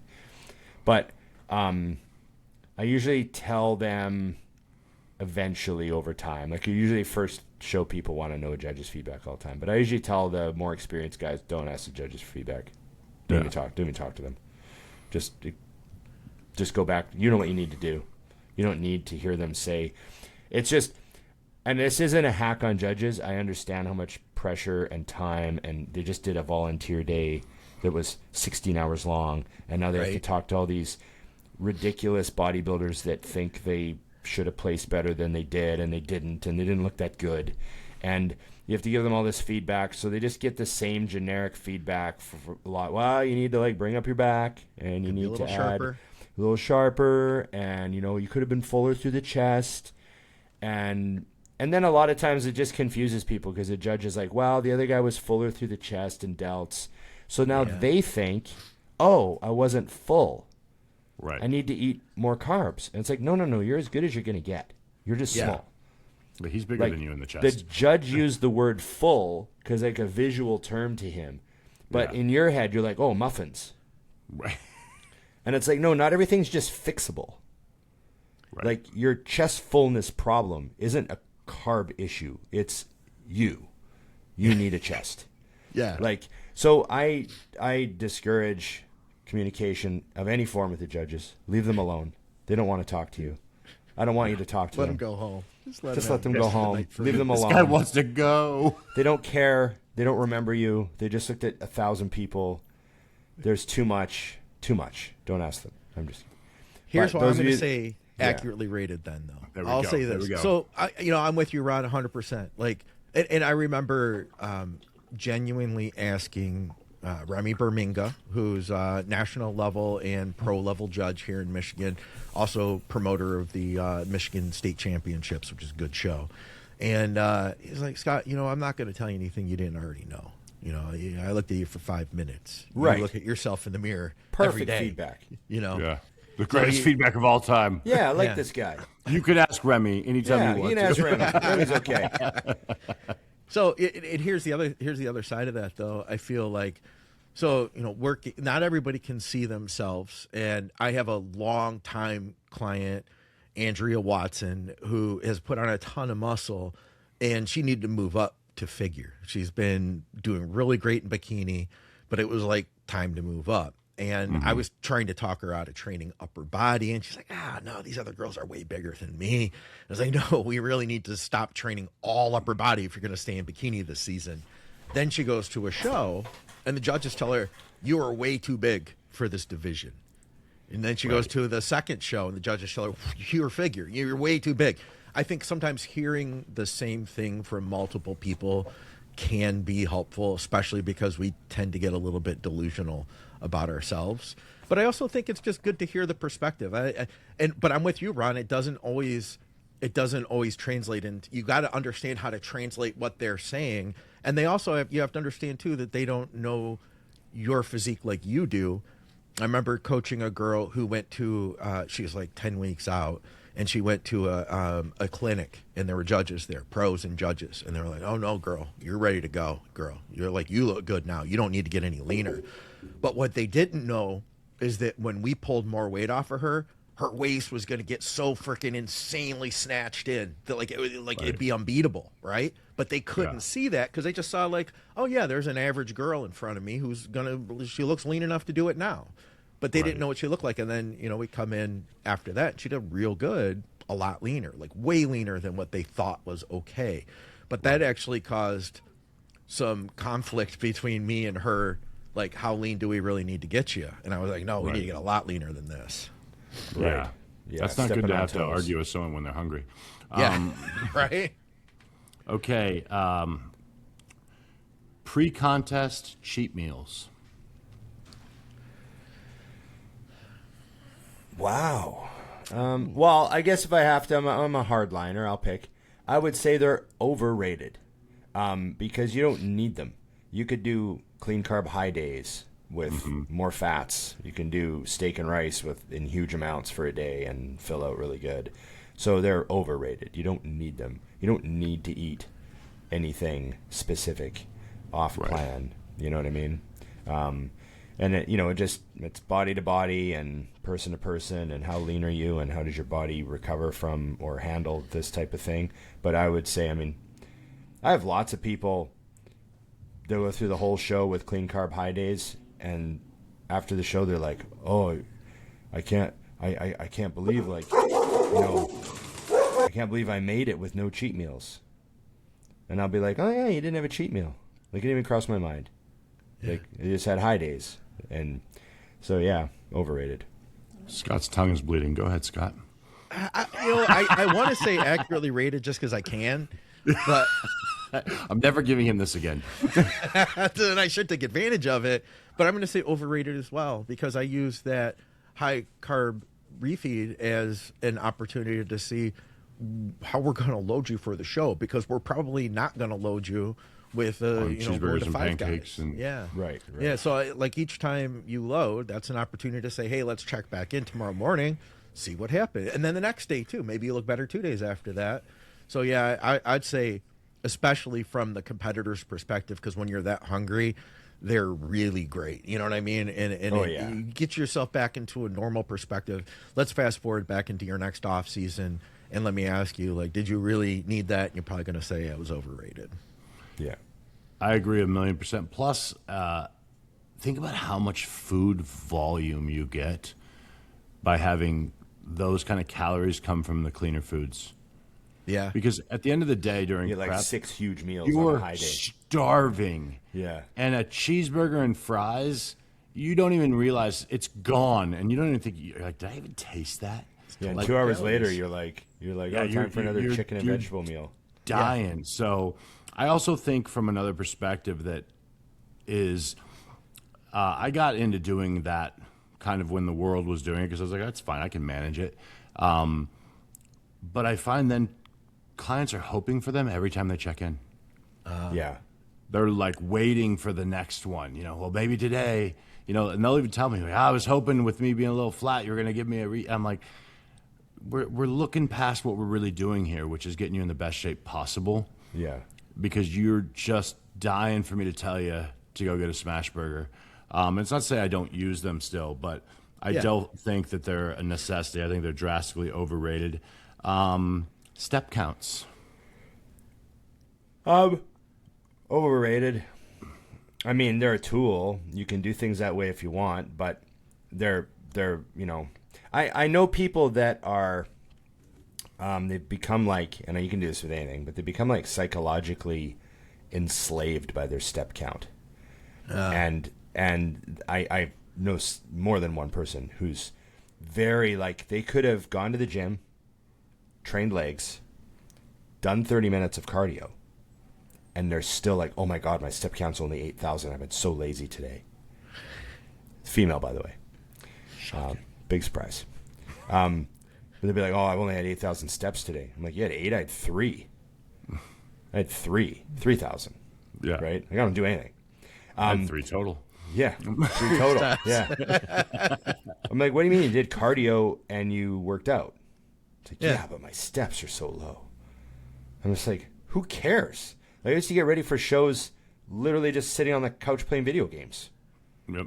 Yeah. And I just check my heart rate. Yeah, I'm getting leaner. Like, stress gets up in Madden, man. That heart rate's going up. Yeah. Madden 04? You ready for a show playing Madden 04 back in the day? They'll throw in a little Halo, a couple games of Halo between meals, stretch out. Oh, I that thought you were next talking about meal. Halo. I was like, Jesus, where's Oh, real? yeah. Popping Halo. You did Halo before you played Madden? Yeah. Oh, yeah. I got to get in the mood. Paint my face up. But yeah, like it's a tool. I mean, you can use it, but I just think some people get really attached to it, and it's weird to me. Like, I never gave a shit. Like, you know, because I come from the era where it's like you have your cardio and your workout, and then for the rest of the day you can do nothing and get leaner because you train hard and you're dieting and you did your cardio and your metabolism does the work.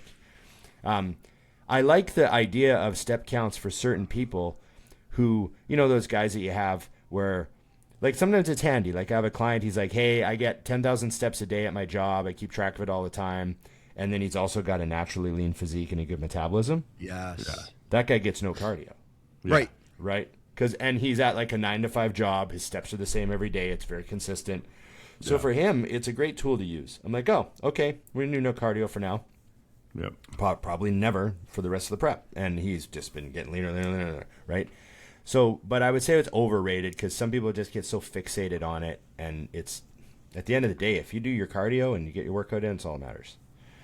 Scott, go ahead. Accurately I'm gonna rated. go ahead. I'm gonna pull this one accurately rated. I like it. I like it. And I'm with you, Ron. I think that you can get wrapped up in it, but I'm happy that people are paying more attention to it because that is something I know when I start working with somebody, I can ask them and they're probably going to know, hey, what's your average step count? And then that gives me an idea. It's funny how many people know now. Yeah, they didn't used to, right? But you ask anybody now, and there's a good chance. And if they don't, I'll be like, oh, well, why don't you track it for the next few days? And then they can, you know, versus before it'd be like, well, I have to strap this heart rate monitor to me or carry this device in my pocket. I was using a clicker, and just every time I stepped, you know, and it only goes up to so high, then I had to write it down and start over. Yeah. You know, the ones they use at the club, Ron? Yeah. Oh, yeah, I remember. So, yeah. Shit, was that 1 step or 2? I stumbled. I like that it's available because it can give me more insight into when I start working with somebody. And then let's say that something changes, like, well, what's your steps look like on the weekend? Or, you know, if they have some time off work or whatever, you know, it gives me a good idea. But I think you get too wrapped up in it. Yeah, it's too much. I think my only personal issue with it is that some people think you can replace cardio, and a walk from my truck to Target and how I walk on a treadmill are very fucking different. Yeah. Right. Like, so yeah, those are both 1 step, but how I took that 1 step is very different on an incline at 3.4 miles an hour, squeezing my glutes with every step. Like, it's not the same thing. And I know people, listen, some people have success running their whole preps that way. I do have clients that I just track it to get an idea. Yeah. But it almost has no bearing on what I do next. Because at the end of the day, I'm looking at where you are and where we need to be. And if we need more, we need more. If you're doing 20,000 steps a day at your job, and our food is low, and we have to add 10 minutes of cardio to each day, we're fucking doing it. Right. The end. And if you're doing 0 steps, and we only need 20 minutes total of cardio to get you ready, then that's what we're doing. You know, so I think it's overrated. And honestly, I think that everyone should throw away 90% of that shit. Oh, my ring told me I didn't sleep good last night. Fuck off. Right. Fuck off. Wake up in the morning. I mean, we've all been there. You go to bed, you sleep like dog shit. You get up in the morning, you feel fine. You have a great day. Everything's fine. About 7 p.m. when you sit down, you're like, holy shit, I'm exhausted. If I had a ring telling me before I started my day, bro, your day is going to suck. You're going to be tired. You're going to be weak. And you're going to be too much brain dead. information. Too much info. Like, I don't, you know, or worse yet, is when you wake up and you feel fine, then you look at the thing and it goes, you had 4 hours of good sleep. I'm like, oh, I guess I did sleep terrible. Right. I don't need to know that. Go to bed. I think it's just a matter of balance. Don't tell everybody. Like, taking it for what it is. But people can't do that, Scott. That's like most people can't do it. I'm like, because here's my issue. I would buy the ring that tells me all that shit if when I woke up in the morning it said you didn't sleep well and it told me what to do to fix it. If not, it's just fucking information. You slept like shit again, Dust. Thanks, bro. I was there.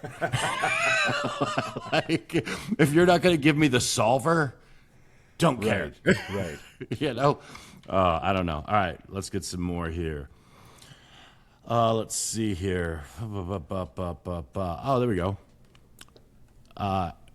Pre-workouts. Overrated. Useful, and I like them. But, I mean, you know, I used to just drink a big cup of coffee and go to the gym jacked on coffee, you know? So, I mean, you can get the job done. You know I overrate almost everything because I'm a skeptic, right? I'm like the skeptic of the show. Am I the skeptic of the show? But I know I overrate almost everything because I just think, like, I come from a mindset of, like, there's a handful of things that are 99% of what your progress is going to come from. Right. Yeah. And then everything else, the giant discussion of the other 1,000 items is all for the little tiny few percentages on top of that. And some of it is just how you perceive your experience.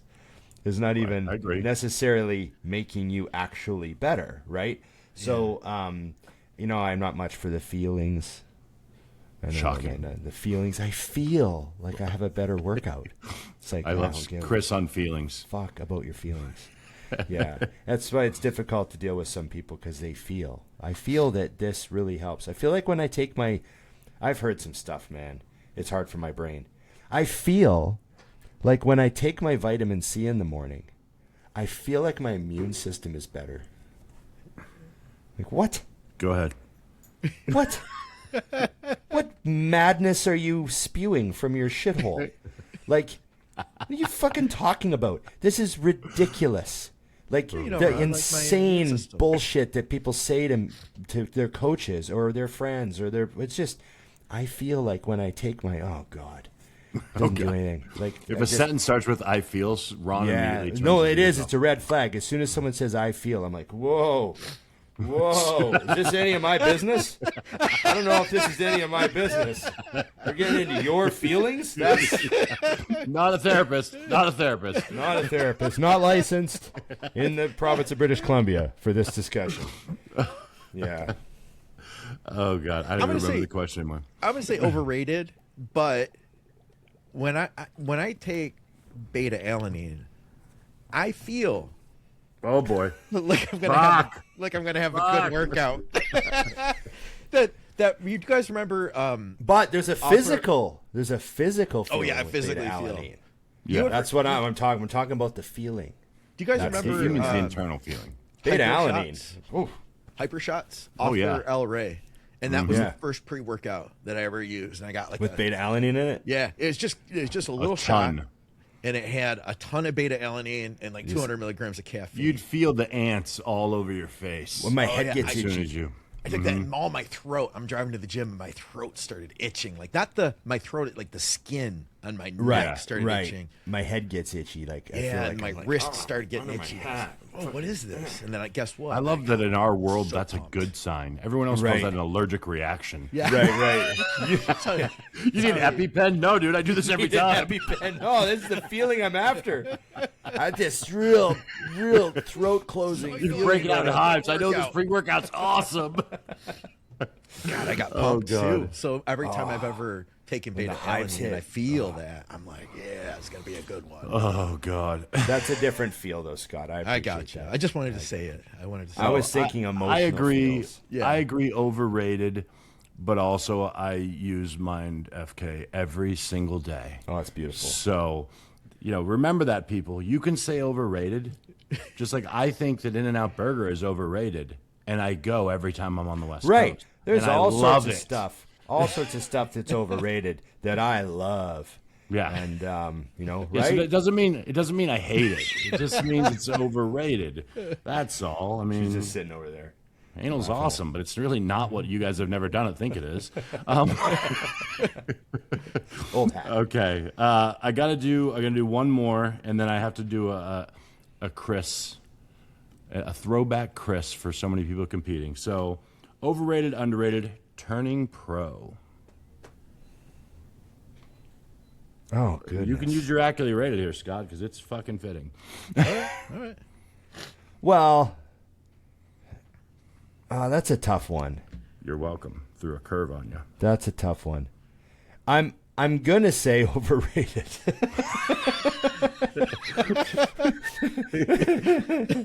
Shocking. I'm gonna say overrated. Now why? But with love.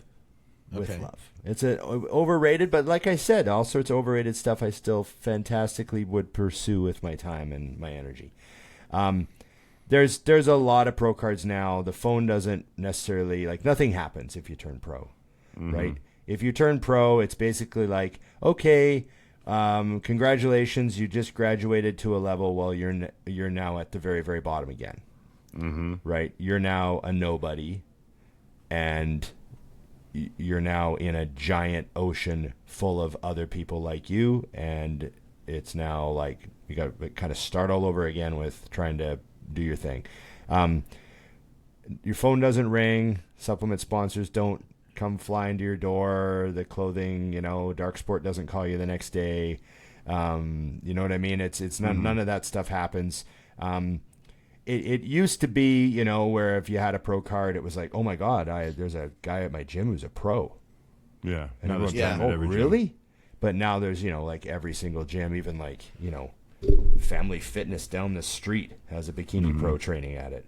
Yeah. You know what I mean? They're everywhere now. Pro cards are everywhere, literally everywhere. And so it's definitely changed it.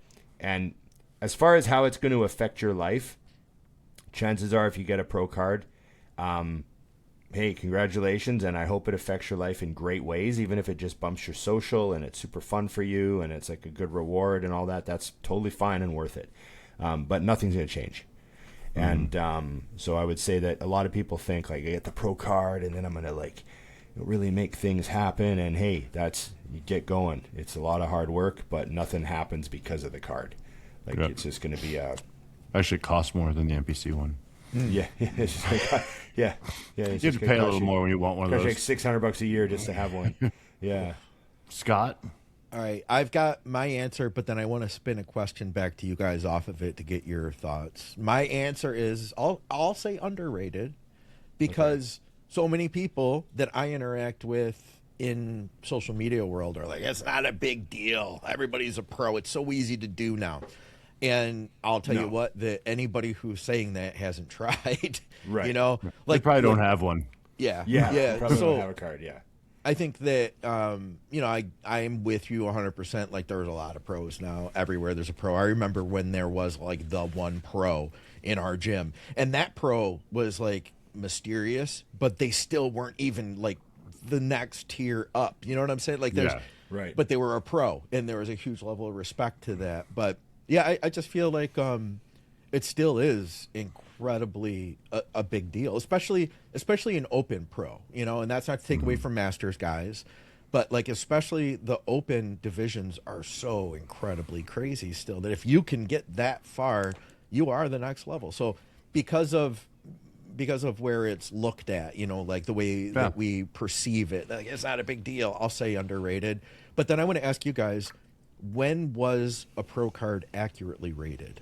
How long ago was that when you'd say, oh, that's accurately rated? I think a pro card was accurately rated before my first attempt at getting one. Did you disqualify it, Dusty? Is that what you're saying? No, because before, so I first did a pro qualifier in 2010. Before that, a pro card did mean the supplement companies were calling and things were going to happen. Yeah. The industry was different then. Like you could have, I mean, first off, you got to remember, there wasn't another way to have a big following. There wasn't any social media. Yeah. So your pro card meant you were someone, and if they could write that in an ad, IFBB Pro, John Doe, changed everything. That's like saying Dr. Dusty Hanshaw. As soon as that word doctor's there, you're in. So I think that back then, 2000s, it really was a thing, and it has nothing to do with the level of competitors or anything like that. It's just, it really did open doors. I mean, there was a time when I was with Mutant that, very early on, that if someone wasn't a pro, they wouldn't look at they're like, no, we're not sponsoring them. Oh, okay. It didn't mean you were calling people, everybody that got a pro card, but you weren't considered without one to be paid. Yeah. So pre-Rich Piano. So that was after, but yeah. Oh, like, Ron was the only guy that Mutant had that was not a pro for a long time. I was getting paid by Mutant right off the bat. And I remember the reason that they paid me was they were like, well, because remember Antoine Vallant beat me in 2012 for the pro card. But up until that point, I'd beaten Antoine a few times because he was kind of a young junior and he would do the super heavyweight sometimes and I'd beat him. Yeah. And so they were like, well, Antoine's getting paid by Universal and you beat Antoine. So we're paying you. Right. So that's why I got paid off the bat as an amateur. Yeah. Okay. But it was very rare. But I would say like the 2000s Dusty's talking about, 2000 to 2010 would be a good period of when a pro card was like a lot more heavy value. Yeah. You know what I mean? Yeah. So my answer to that one, Scott, is I'm gonna meet you in the middle. Okay. And say it really depends on how people look at it. Does that because I think that it is overrated for most people because of the fact that I think that the chase for the pro card is thinking it's going to change a lot of things besides ending your career. Right. And it's the only sport I've ever been involved in. Like, when you take your son to his first T-ball thing, you don't go, I think he's going to be in the MLB. Hasn't swung a bat yet. Right, yeah. And this is the only sport that people, like, they'll reach out to all of us and say, I want to be a pro. And I'm like, okay, how many shows you done? Like, never. I'm like, okay, what's your training split? What's that? Wow, okay, we're shooting for the moon here. Like, so, but to be purely honest on my side, I still do think you're right, Scott, that they're underrated because go to a pro qualifier. Yeah. It's fucking hard. And we can argue that the 90s was harder than the 2000s and my generation was harder than now.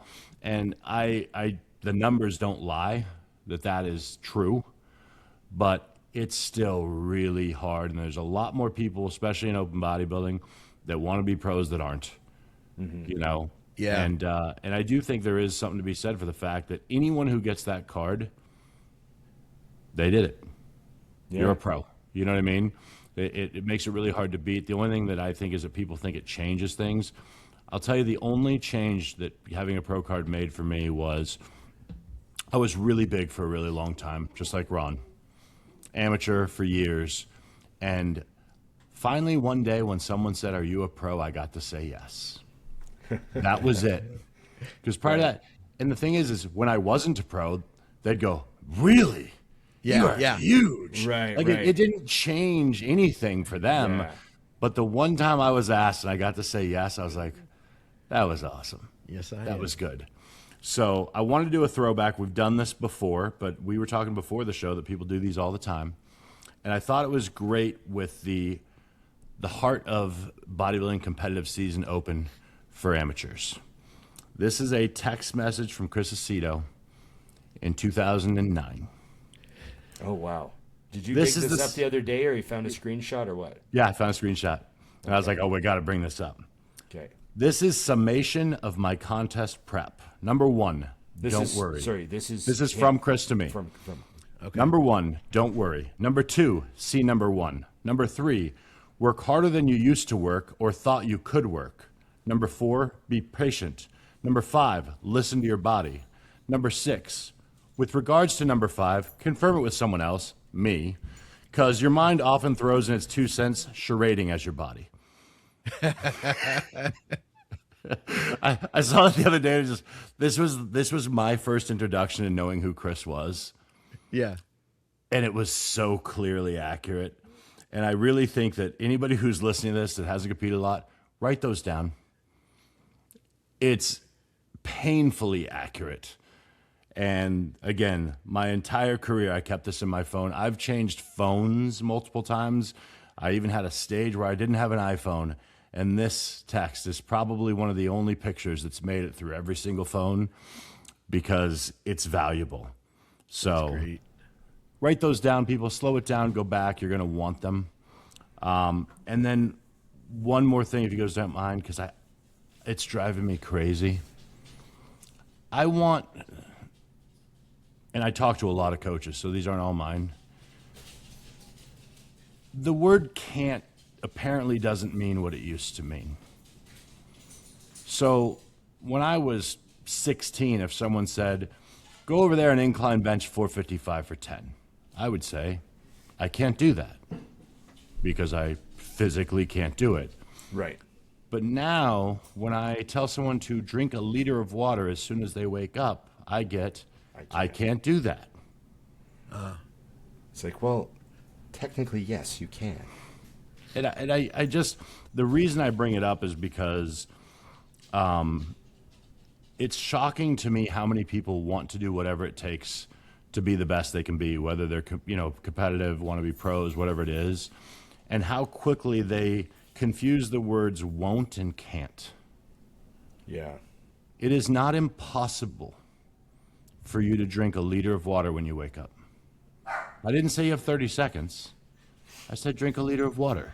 Right. And same thing goes with, I tell all my clients that I want 6 liters of water a day. 4 is the minimum to start with. Let's get that done. And I explain to them, this water, this 4 liters of water eventually working to 6, is as important as your diet. It's mind-boggling to me that this will be a regular process of people that I can't do it. And I'm like, I guess, I don't know if I was a psychopath, but if Chris told me to drink 4 gallons of water, I might have died trying. Right. Yeah. I'm like, okay, 4 gallons, and I understand that we've been doing this a long time, and I'm picking on water because it's simple, but, it's really interesting when people will use the word can't, For example, I can't eat chicken anymore. First off, I don't care. We can change out protein. That's not my point. But can't?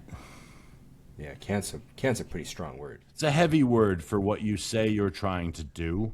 So, I think something that would really help competitors work with great coaches would be, hey, coach, I'm tired of chicken. Is there anything we can do?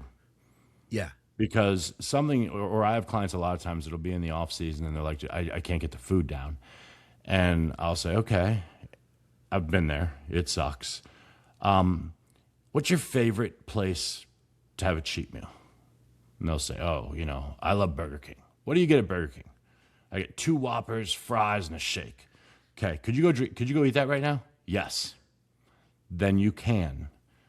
What's happened is, what's happened is, and this isn't like a hardcore thing, what's happened is you're bored of the flavor of your food. Yeah. I think that hardcore coaches that are like, you don't need seasoning. I used to eat dirt. I'm like, oh, fuck off. You're an idiot. Like, find ways to make your food taste good. Put some Because if you love think into about it. the average like American family, they eat the same things every day: chicken one day, steak one day, beef one day, turkey. You know what I mean? But Yeah. there's not that much variance. But how you prepare it changes a lot. Oh yeah.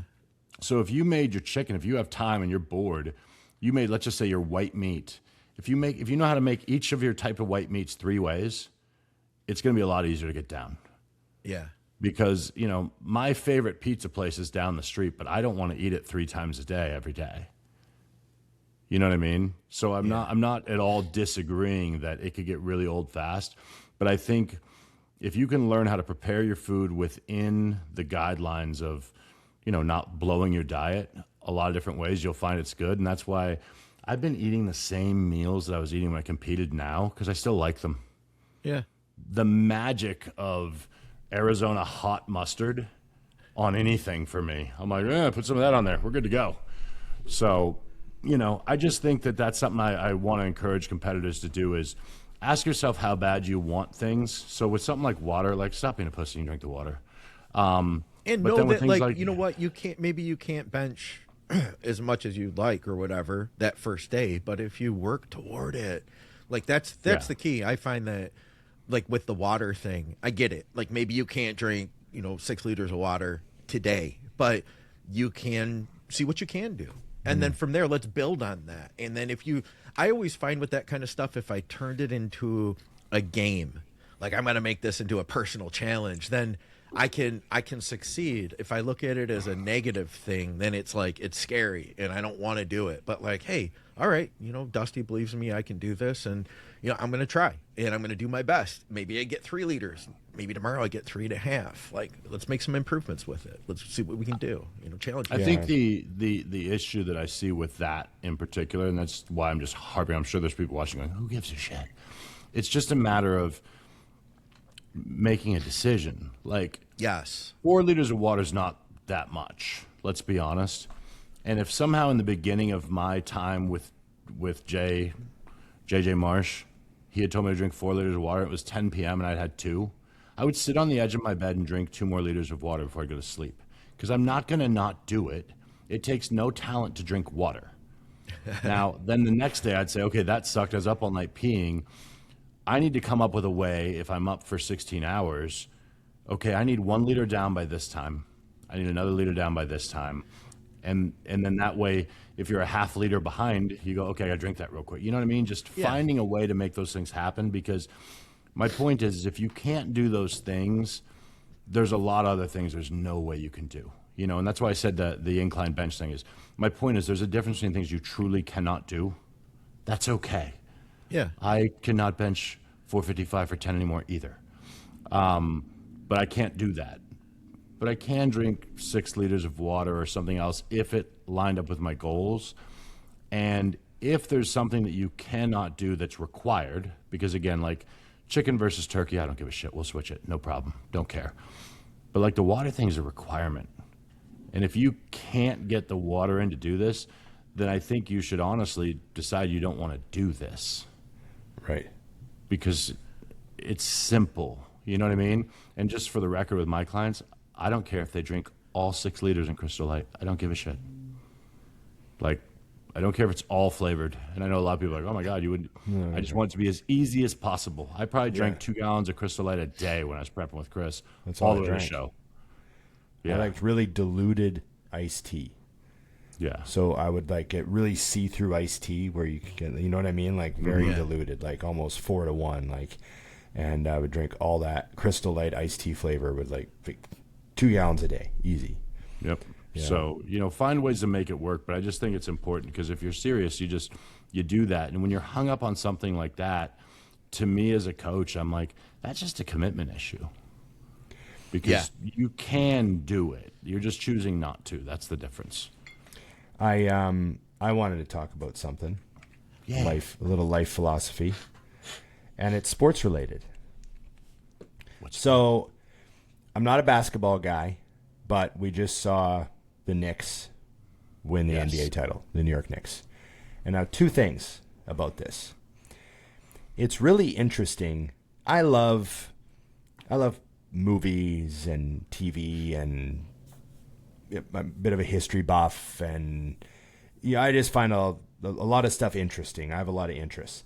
So I've really enjoyed seeing all the kind of like Instagram posts that have been coming through my feed related to the history of who's been a fan of the Knicks and who goes to the games and who's been a religious supporter of the Knicks. Because it's New York City, so like there's all these famous, like Seinfeld's been to, all their courtside games. Larry David was at the game. Chris Rock, Spike Lee. They get like all the hardcore Knicks supporters. So it's kind of been awesome to see like all these videos coming through about the history of, them waiting 53 years, was it, since their last championship. And they had that huge game 4 where they won on the last tip in, that like right at the 1 second they like tipped it in and won the game and went to game 5 and won the championship. But my point is 2 things. First of all, it's interesting how New York City means, this might sound weird, but New York City means something to me, which is weird because I'm not from there. But it's such a history, such a landmark of culture and sports and everything that's happened. And they had 9/11 and all this stuff. And to see all the really positive, celebratory, there's a bunch of like street riot shit going on too, but there was a bunch of like good, like neighborhoods all singing and like the crazy videos that came out, the drone footage of the city celebrating and stuff. It was really cool. It was like, I'm happy for them. I thought it was cool. And my favorite part of the whole story was game 4 when the Knicks were down 24 points or something, 26 points. I can't remember. Yeah, 29, something like that. They were down a lot. The game was over. The game was supposed to be like, they're not going to catch up. And they started catching up. And they started getting stops. And they started getting threes when it counted. And they started chipping away. And they asked the main guy, I can't remember what his name is. It's like Jalen, I think. Anyways, they asked him, like, what was the mindset coming out of the locker room, for the last part of the game? Like, and he's like, we just had chip away. And they're like, okay, but like, what were you thinking when you were down 28 points and then you're down 20 points? He's like, you just got to keep chipping away. Yeah. And they were like, okay, but, and then later in the fourth quarter when you guys, narrowed the gap to 15 points, and he's like, we're just chipping away. And he's like, I know this is going to be a boring answer, but we didn't think about anything but just chipping away. And it reminded me of the great Brady game, the Atlanta Super Bowl, where they were down 28-3, and you can hear Brady on the sideline. We just need a score. He wasn't saying we need 4 scores. Yeah. We just need 1 score. That's okay, we got the score. Now we need 1 stop. Defense. Yes. We just need 1 stop. And they got the strip sack. Yes. Now we need 1 score. Not 3 more. Right. 1. And I just thought, that's awesome. I love just staying focused on the only thing that matters, chipping away. And I think that a lot of people in their life, you get down, you get behind, you get discouraged, and you see these 10 things ahead of you that you need to do, this overwhelming list, these things that people expect of you. Just keep chipping away. That's how it's done. That's how people get this stuff done, is they chip away. They don't see the 10 problems. They don't look at the list and go, oh my God, that's a huge list. They just go, oh, walk the dogs. What's the next thing? Check. Yep. Don't be an asshole today. Check. I got that done. That was a hard one. I got that one done. For one day. Just don't be an asshole for one day. I did it. Yeah. That's what recovery is. That's the foundation of 12-step is just for a day, Ron. Right. Okay, well, there you go. And just the chipping away, like this reporter was looking for some like, oh, we knew we had to. And he's like, we're just chipping away. Yeah. Just chipping away. Just chipping away. That's all you, just stay focused on that. Just one. And I just love that stuff. And I thought that was my kind of favorite part of the weekend. I think what's cool about that too is, had they not won, let's say they lost that game by 1, it's still a very different look going into the next game than if they fell apart and lost by 35. Right. You lose by 35 and you just fall apart. Then the next game, the Spurs start with a huge advantage. Right. Mentally, everything else. Yeah. Even if they had lost, we're like, we needed one more possession to win. Like, we have you. You know what I mean? Yeah. And there was actually the same was going on, Ron, in the NHL. The first game of the NHL finals, the team that was up 2-0 lost. Right. Game 2, team that was up 2-0 lost. I think it was game 3 or 4. Vegas was up 4 in the third period, and it went into overtime. Yep. Wow. The Carolina team scored 3 goals in 39 seconds. Yeah. Oh, God. Now, and Vegas ended up winning the game, but the cool part about it was we were seeing things we'd never seen before. Teams coming back, like even last night, was a great Carolina ended hockey up series. winning, but when they were up by 2 going into the third, I'm like, it ain't over. No. Because this series has proven it's not over, and Carolina was drastically outplaying them. And I still was like, I can't believe I have to stay up for this. I'm tired. But if I go to bed and they come back, I'm going to be pissed. Right. You know? Right. So Yeah. we're going to watch this thing. And I had no skin in the game. I don't give a shit about either of those teams. But it made for really exciting, like you said, Ron. It's one of those things where it's awesome to watch. And you see these great teams and these great people. Even when you watch Carolina come out in the third period down by 4, it looked like it was 0-0. Right. There was no panic. And again, because they weren't trying to score 4 goals on one shot. Yeah. Can't Keep happen. away. Yeah. We need one. We need another one. That's why I always laugh at the statement, but it's true. When someone would say, one rep at a time, and I always laugh because I'm like, well, that's really the only way to do it. But it does make a point.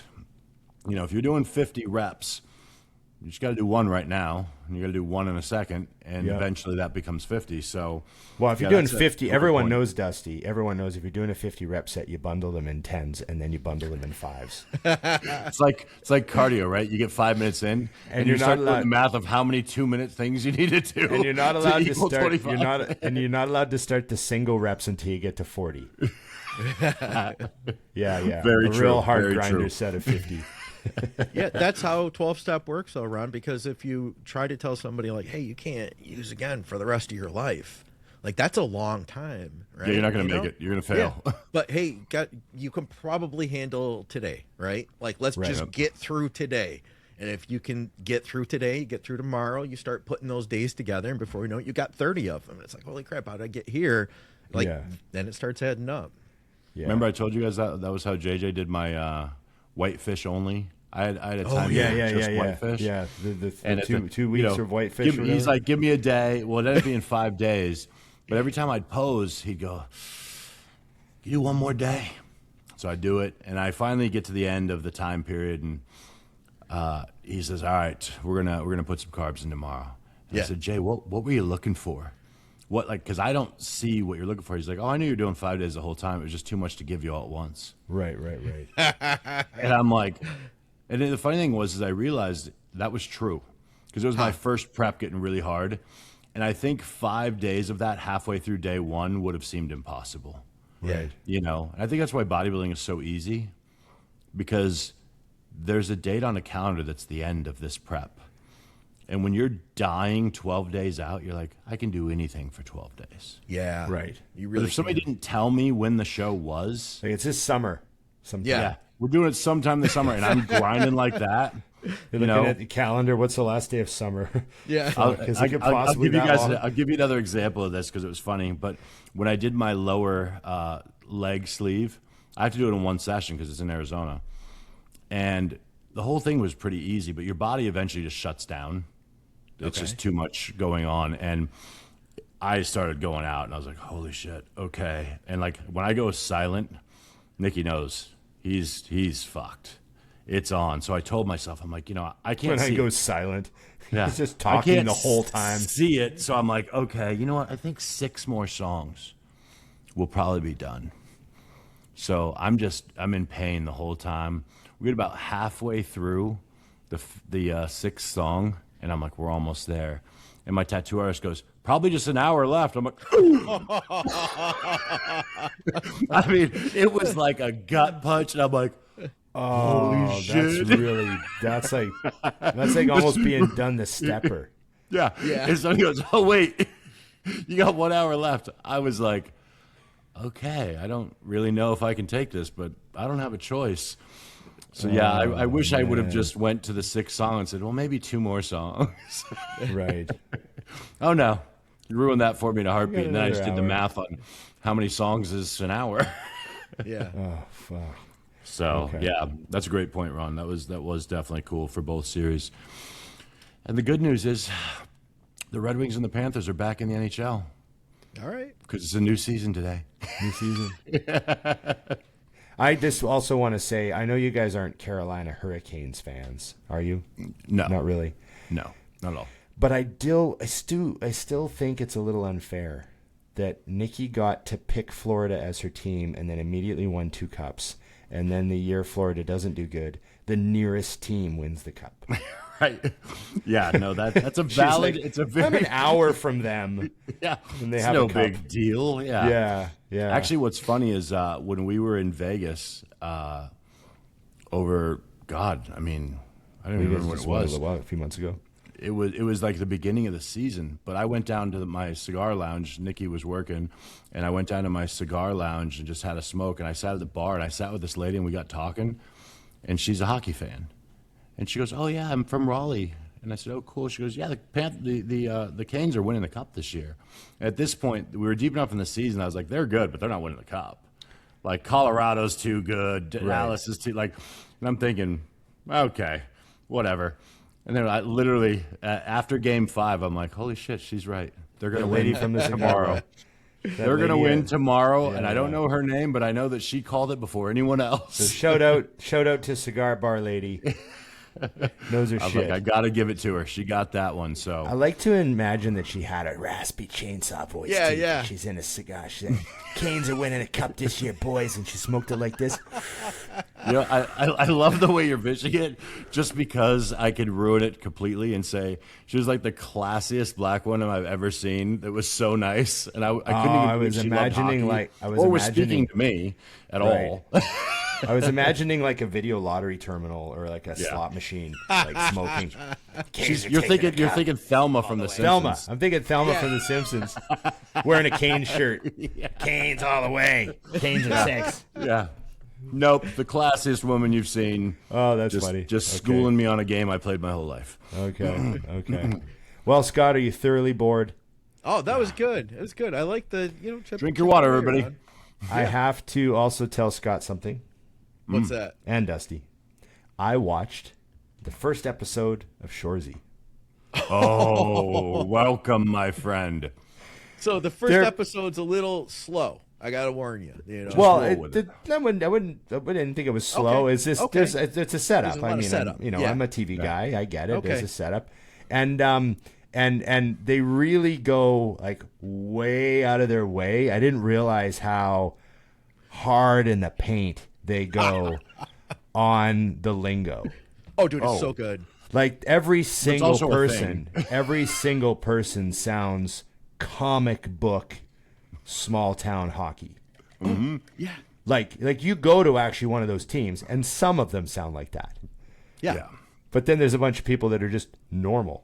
But on this show, every single one of them is like just lingo, like constant. He doesn't speak in any normal sentences at all. Everything's got to be like, He's so good too, dude. It gets so good. That show is a masterpiece. I'm telling you. Yeah. I'm so glad you're doing that, Ron, because now I've got to send you. There's a couple guys that do. They have an Instagram account where they're like hockey boys, just living their life. Right. Nice. I want to see that too. They're like in school, so he's in business school, and the professor's like, "What are you guys gonna do? What are you studying?" And he goes, "Business." He goes, "What kind of business?" And what do you mean kind of business? Business. He's like, "What are your dreams?" He's like, "I don't know, play the boys in the show, probably."